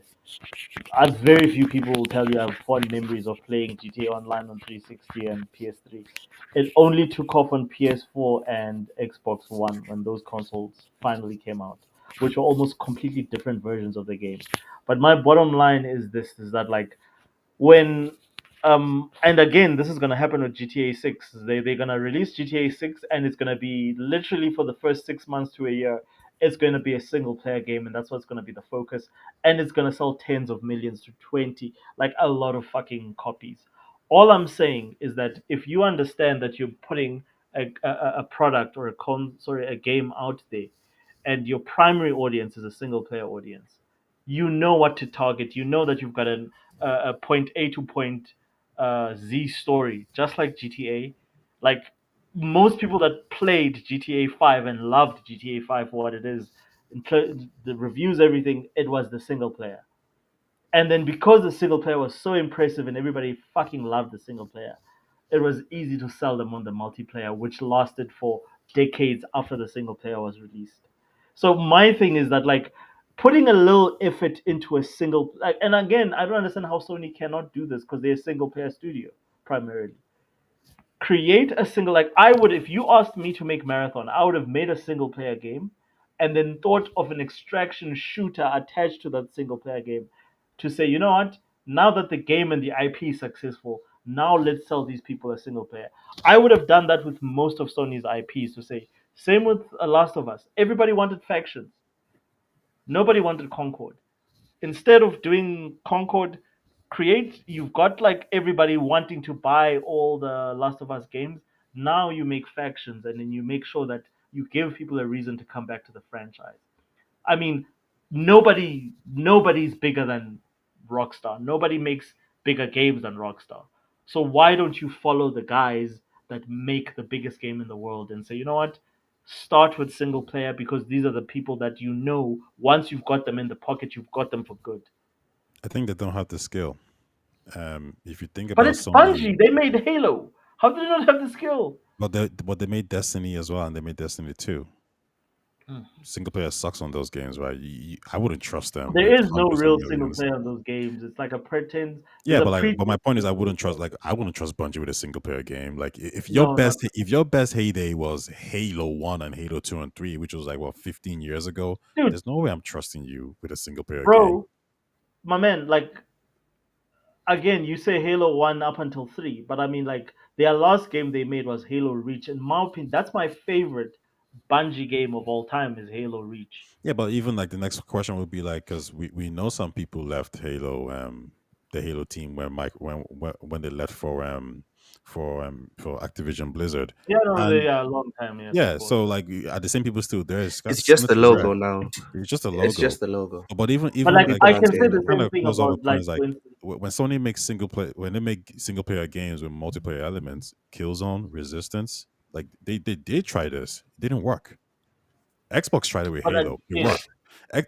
Like Gears of War's multiplayer, which great single player, great multiplayer that actually had an ecosystem. Halo, great single player, great multiplayer, had an ecosystem. Sony tried it with Resistance and Killzone, it didn't work, it sucked. So that's Yeah, but like, like so I again, think you're telling them to do something that they're going to look at you and say, "Yeah, we did it. We tried it. It flopped. So now we've but moved on the to whole single point player of them games." buying Bungie was to buy that Xbox ability to be able to. Excuse me. That's Jim Ryan's motivation was like we need a studio that can show us to make how to do multiplayer. And at the time when they bought Bungie, they were the best at doing that, were they not? Yeah. Destiny was popping. Destiny was This popping thing at the was time. popping, but like the truth is, they were losing so much money. So the only thing you're really going to get from Destiny or from Bungie is that, okay, um, this product that should cost 100 million is going to cost you 250 or 300. Like Bungie what did Xbox call them? A high burn rate studio. Yeah. Like, No, of no, course, if they you keep didn't want to throwing buy them. millions at a product, yeah, it's going to eventually be better at some point. This I'm Bungie with decision was terrible. It was shockingly Yeah, I bad. agree with you, Ty. Like they can't. Like, and that's what I'm saying. That's what I'm hinting at is that like I don't think a lot of the talent that made because Bungie is not a multiplayer. Like there's this perception that Bungie is a multiplayer studio. No, Bungie is a gaming studio that made single player games that had good multiplayer component to them. The moment they transitioned to Destiny, Destiny 1 failed for that reason. It's the same reason they broke up with Activision is because of the fact that like all the story portions of the game that they had promised didn't pan out. It all fell flat, Destiny and they 1 just failed. it Destiny 1 failed in failed. the You feel the original quality image. perspective, the quality chart. Yeah, the quality wasn't great, but what it Okay, was but it meant sold and it made money and they made a no, it profit. didn't. It, No, it actually no, hurt no, their no, brand a no. lot after that. No, Yeah. it had like no, it didn't. Destiny did not make a profit. No, it didn't. Like, bro, who owned Destiny 1? Activision. Why did they sell? Why did they allow Bungie to go independent. This is Activision of all studios. Mm. Why would they allow a successful brand to go independent and say, you know what, take the rights, take the whole thing? Because it cost them over 500 million to make Destiny, and they didn't get their return on investment. Oh damn. Okay, I looked it up. Yeah, yeah. Bungie did not. Okay. Bungie's a divorced housewife. Like they've Let's. just got so many exes. Oh, stop it! His wife. Stop it! Divorced It's housewife. Stop Microsoft. it. They've got all these rich husbands, like ex-husbands. Oh, Microsoft, fucking oh my God. Activision, now Sony. This is their third rich husband. That is like, fuck this bitch. Like this bitch needs All too right. much money to maintain. All right. That's enough out of you, Oshis. That is enough out of you. This man, I can't believe you done said that, bro. What the fuck? All right. Let's end the show on a positive note today. Let's end the show on a positive note. Death Stranding 2 will let you clear bosses without actually defeating them. I don't know if you guys saw this, but yeah, it's in the news. It's official. When Death Stranding 2 comes out, you can essentially just walk it all the way, like from start to finish. No fights, no bosses, nothing. Just keep going. Ham, what are your thoughts on Death Stranding being like morphing into quite literally a walking simulator? Because now there's no way to defend it. You can now just walk from start to finish, and you don't have to fight anyone. You don't gotta kill nobody. What are your thoughts? Couldn't you do that in the last one? No, there's boss fights in the Oh, I previous. guess that's true. Well, I thought there was a passive way to beat the game. I don't know. I didn't do it. Most Kojima games have a non-violent Get- option where you can finish the game. Yeah, but Ushers, if we're talking about like your like MGSs and whatever, that's like using the what's it called? The trank gun. And so you didn't kill the boss, Absolutely. you beat the boss. Whereas this time you can Except just the bosses in the skip. MGS game. Now you can just skip Yeah. and just keep it That's pushing. That's interesting, kind of, to be honest. I'm not saying it's gonna work out well. I'm just saying it's interesting. But I mean, it's just another option. I personally don't really. It doesn't bother me because I'm gonna if I want to kill something, I'll kill it in a video game. If I don't, it's kind of cool to have the option to just kind of leave something there. So, depending on how it's implemented, I don't really have a problem. I saw you guys talking about like with Matt on Friday, where he was saying that Last of Us has more game than Death Stranded, and you guys were all disagreeing with him. And I was thinking, like, I don't know why you're disagreeing for. Last of Us has a lot of stuff going for it. Like in Death Stranding, you're just walking, bruh. You just walk this way. No, you don't. Have you played Death Stranding? Did you beat it? No, you haven't Listen, played this. I beat I both would say- Last of Us and Death Stranding, and I I'm can tell you playing Death with you. Stranding. Yes, I'm way probably more. exaggerating, but like to me, like what I'm This trying is to like say, saying saying Okay. Jusant, you just press up to climb the mountain. Is that what you essentially. mostly do, though? That's what you're saying right now. Is that what you're mostly doing, just out though? You climb the mountain, but if you just press up, do you know what's going to happen, Ty? What's gonna happen? You're not going to beat the first 5 minutes of the game. Okay, then you time the up button in a particular direction, and then you jump up, correct? Oh, so it's not just pressing up. Well, obviously, it's like just gonna be just one button. Come on now. Hey, man. I'm Come just on. saying. Like, It's if you're going to let the words out of your mouth. Okay, fair enough. But I mean, but I'm being quite specific when I say that Death Strand. Like, I don't know. I find it funny because that you're like, where's the argument? And I'm like, dude, it's all over the place. Like in Last of Us, You can fight, upgrade your weapon, and continue the story. What else can you do in that game? That sounds like gameplay to me. Which No, game? no. I'm just asking We what were else, comparing it to what something other else. things in the game can you do? What other things do you Which need? game? Because we were Death talking Stranding. about more gameplay. Because in that specific conversation, we said, me and Loke said that Death Stranding had more gameplay than Last of Us. And that's where Matt said, no, I feel that Last of Us has more gameplay. And I'm asking you, other than building your weapons, fighting, and going okay. through the story beats, what else are you doing in Last of Us? I know. You petting the dog.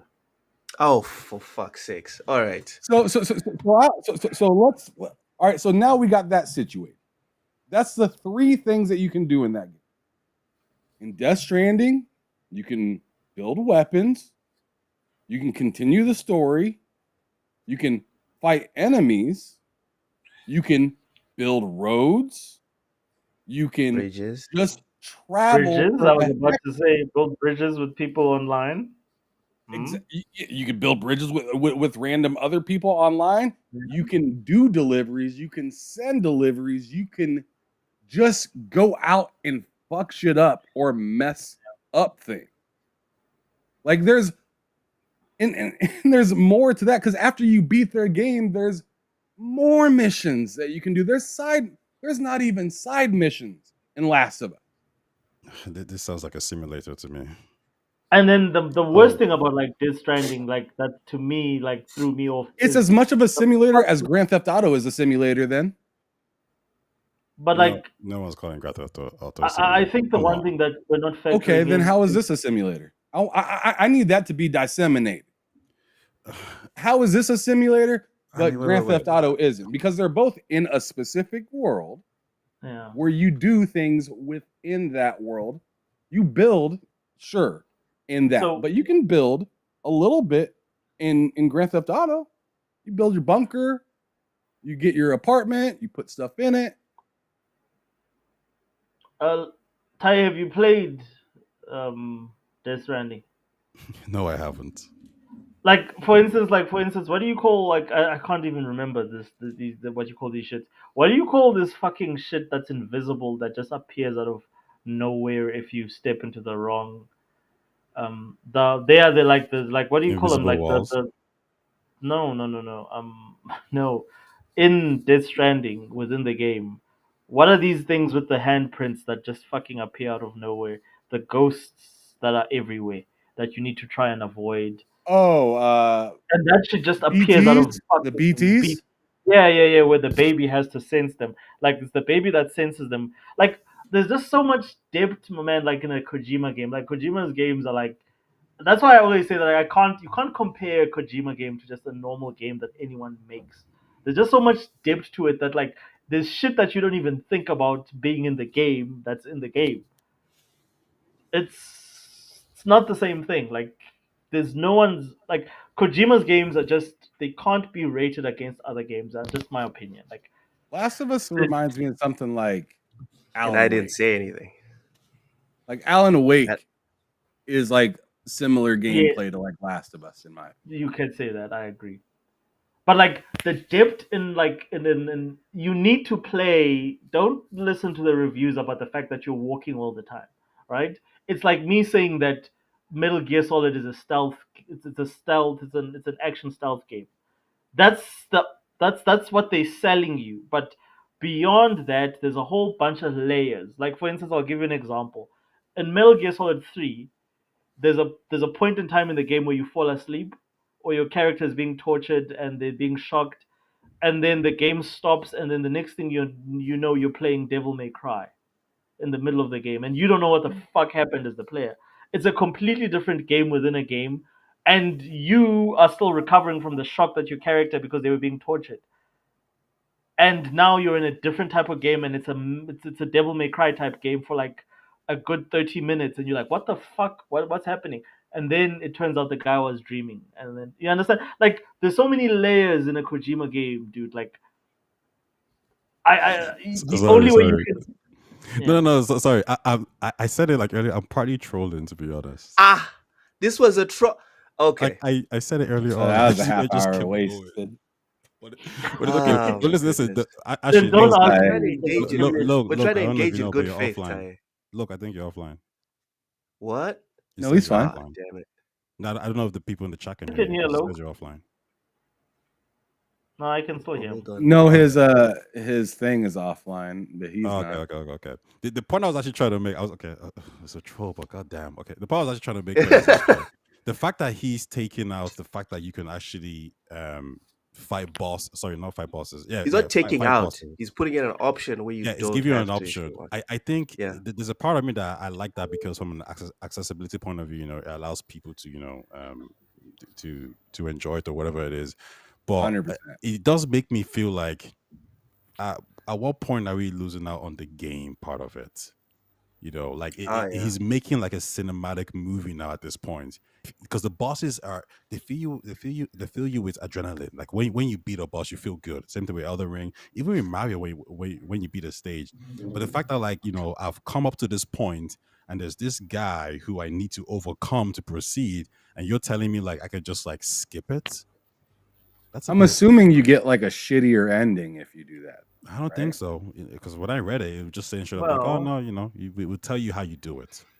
Yeah. but it won't. The reason why I can see a plus here, Ty, and I always look at whenever I hear about accessibility, I always think about my wife. Right? I'm trying to get her to become a gamer. And I would like to put on the PlayStation headphones, right, on her head, give her the controller, and tell her, no, this game, there's no fighting or whatever, because she's very stressed out about that. When I tell her, no, it's a game, and then she sees the fight, she's like, dude, I don't have like the the learned experience that we all capacity. have since we start. I don't have the capacity. Yeah, because we've been gaming since like since the Nintendo. We always think that like pressing these buttons and these buttons in in the coordinated fashion that we do, it's simple. We think it's simple, but for people that this is not their thing, it's very hard to get into gaming. For me, when I see this, Oh I'm my just God, thinking, you're right.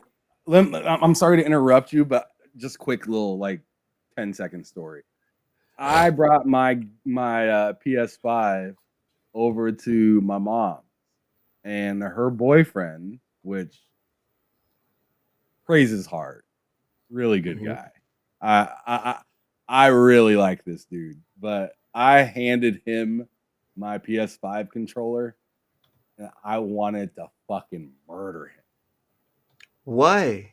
because he was just I haven't encountered somebody that bad at video games in a long time. And like I gave him the controller and just getting him to understand how to use both of the sticks. It gave me Hours. flashbacks Yeah. of my first time ever playing Halo. Like it took me a second for that to channel into my brain because I was just thinking like, how do you not have like any Yeah. sort of like hand-eye coordination? What is wrong with you? And after like about like 3 to 5 minutes of me just watching him try to play this game in first person, I had that flashback came on and I was just like, oh, Kill him. If he dies, he dies. oh, he just doesn't like this is probably moving too fast for him. You know what I mean by that? Yeah. And then, Ham, the thing that really makes people panic a lot to not understand the systems is that a lot of games, most of the time, will like right after put you into the action. The good thing about Death Stranding, I even hope he puts this into part one. The good thing about Death Stranding is that there's a gradual build up, and during that build up, you can easily, right? If you're someone that doesn't play, games, you can easily learn and understand exactly how this world of pressing buttons on a controller and making things happen on the screen works. And then I just want to imagine the the look on her face. Ham, remember the first time that you were transporting your first package in Death Stranding?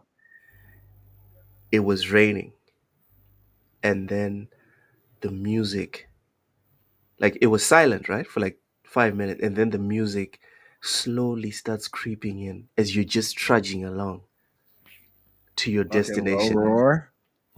Bro, can you imagine her R.I.P. reaction? Can you imagine her So, reaction? R.I.P. Low Lo, roar. can I ask you a question? R.I.P. Yeah. How did you beat the end in Metal Gear Solid 3? Oh, my brother beat him. How did you beat him? Bruh, we let that nigga die. Sorry, we let him die. My bad. Sorry, we let him Exactly. die. Like, or you could do like what we did is you go and you manipulate the actual, like, think about like how smart, this is the thing I Yeah, love yeah, about, you could mess with the time. Yeah, you you could mess could with the mess with the time. clock on your Yeah, PlayStation, and then he you died. could fast forward it, and then the Yeah, boss dies because you fucked with the internal clock on your little PlayStation 2. yeah. Like, Out of Kojima's a old genius, age. bro. Like, yeah, and he dies of old age.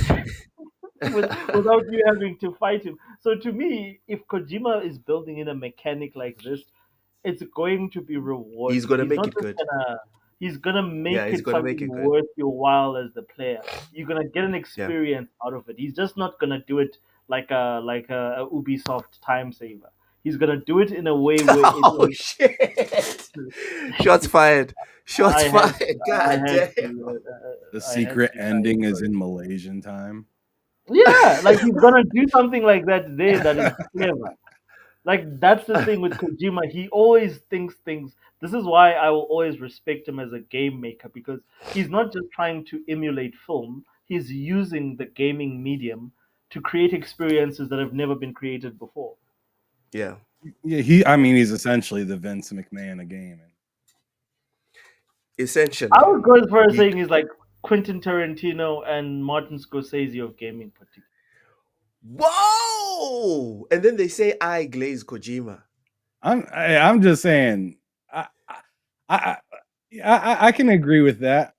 I like the Vince Tarantino McMahon and comparison because Scorsese. Vince McMahon, for some reason, like whether you love him or hate him, he takes the best of what's going on in the moment and like Agreed. expands on it. So and expands on it. So if like it's a rock And and he roll dragged. era, well, he's doing rock and roll and he's making it look crazy.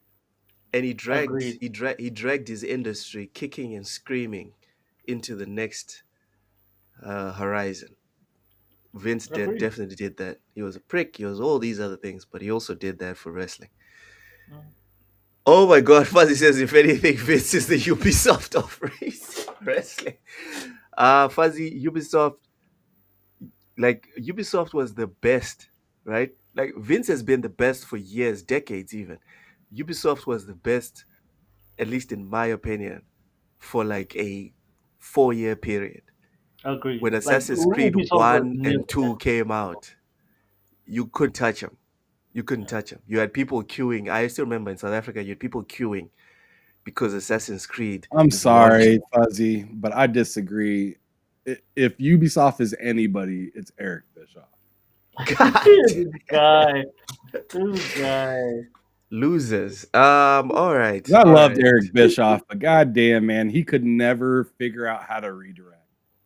And get Well, I out of mean, his like, own you way. can only do, and you can only put everyone in the NWO before that idea is fucking Well, stable. even when he's in the WWE, he was good, but he just Yeah, he has a hard time maintaining that lightning that he gets in a bottle. Paul Heyman is a beast. Yo, It's awesome. I find it funny He's that been y'all around like, forever. yeah, you guys Yeah. talk about these guys, but none of y'all talk about Vince Russo, the guy that actually is the mastermind behind the Attitude Era. Russo was But more we'll with like talk about writing, that. right? He was more Yeah, he about was the writing. right. It was these two Italian guys. It was Vince Another Russo. day. Alright, Another we'll day. talk about that. Another day. Let's do that. fun day. Yeah, yeah, yeah. Eric Bischoff is Embracer Group. Hell yeah, Fuzzy. Hell yeah. Thank you everyone for persisting and supporting TSWS. Thank you for coming through. Oh no, Uh, I'd give that to Triple H. make sure, make sure, make sure to smash the like button on your way out if you haven't yet. Apologies, we tried to keep it down to 2 hours, but sometimes the convo is so good, we just have to crack it to three. Uh, yeah, we're gonna get into the Russos someday, eventually, Yeah. right? Davies says wants you to start the wrestling channel. Oh man, you know what? I might just do that. I might just fucking do it. I'll give me a Uh, reason to get back into wrestling hard. I used to really fuck with. would you show wrestling, up and though, then, like, Ham? would Would you show up for a wrestling pod? Oh man, that's a good question. It depends on time and day. All right, and I'm not even gonna lie. Like, I'll probably just look at like the biggest wrestling channels, look at the big stuff that they discuss. It's in terms of like the retro stuff, right? In terms of the retro stuff, we could do like 1 hour retro and then 1 hour present day wrestling discussions. I think that that would be interesting. But anyways, thank you so much, guys, for supporting TSWS Gaming. We really do appreciate that. And we do this every single day of the week. Make sure to come through Mondays and Tuesdays. It's everything plus gaming. Wednesdays is the lowdown. Thursdays more everything plus gaming, and Fridays is bullshitting with me, Ham, Cozy, Matt, and Mental 9R. Thank you so much for coming through, everyone. Ham, do you want to plug anything before we hop See on you out of here? tomorrow. Mass see you Effect 2 tomorrow. stream, y'all. Make sure. What time, Ham? What time? I haven't figured that out yet, but tomorrow. All right. Y'all just It'll be make during sure the to day ring the though. bell. It won't be at night. It will be during the day. All right, ring the bell on the way out, guys. Ring the bell on the way out so you guys get notifications of when Ham is going to be live tomorrow. Ushers, please Yeah. plug your channel. Tell Another people to they can find plug. you. Always a pleasure to be here. I'm on this platform, and I will be Pleasure to have posting, you. I promise, content soon on Oz the Wiz, Osha7, and I'm always on X, Oz the Wiz, yeah, Osha7. Yeah, always a pleasure, right. guys, and you guys are awesome fans. All right, appreciate that. Ty, plug your channel. Tell people where they can find you. Yeah, you guys can find me on Taya Talks, TAYETALKS at X and on YouTube. I actually got into like the creative bug and I started making a Mass Effect video on Let's go. basically how humanity is different from the other races and how we're better. And I kind of have a script down, and I did a Better. bit of audio, yeah. But I don't really like the format. I need to change the music to make it sound a bit more upbeat. So I might get onto that. But then I started working on Starfield again as well. So I kind of need to Oh no. yeah, I need to kind of pick which one to target, and we'll see. Maybe in a few weeks I'll have a video up. Hey man, you got two hands. I'm sure Sure. you can fit them both in both your hands. We'll In see. each one. Dairies, says thumbs down. Oshis is active. Tomatoes all over the place. Listen. The one thing a lot of people don't tell you, algorithm wants thumbs, regardless of whether they are up or down. Anyways, thank you so much for watching, everyone. We really, really appreciate you guys coming through. Make sure to come through earlier tomorrow for Ham's Mass Effect stream, and then we're gonna be doing everything plus gaming later on. Thank you so much for watching. We'll see you tomorrow. Goodbye.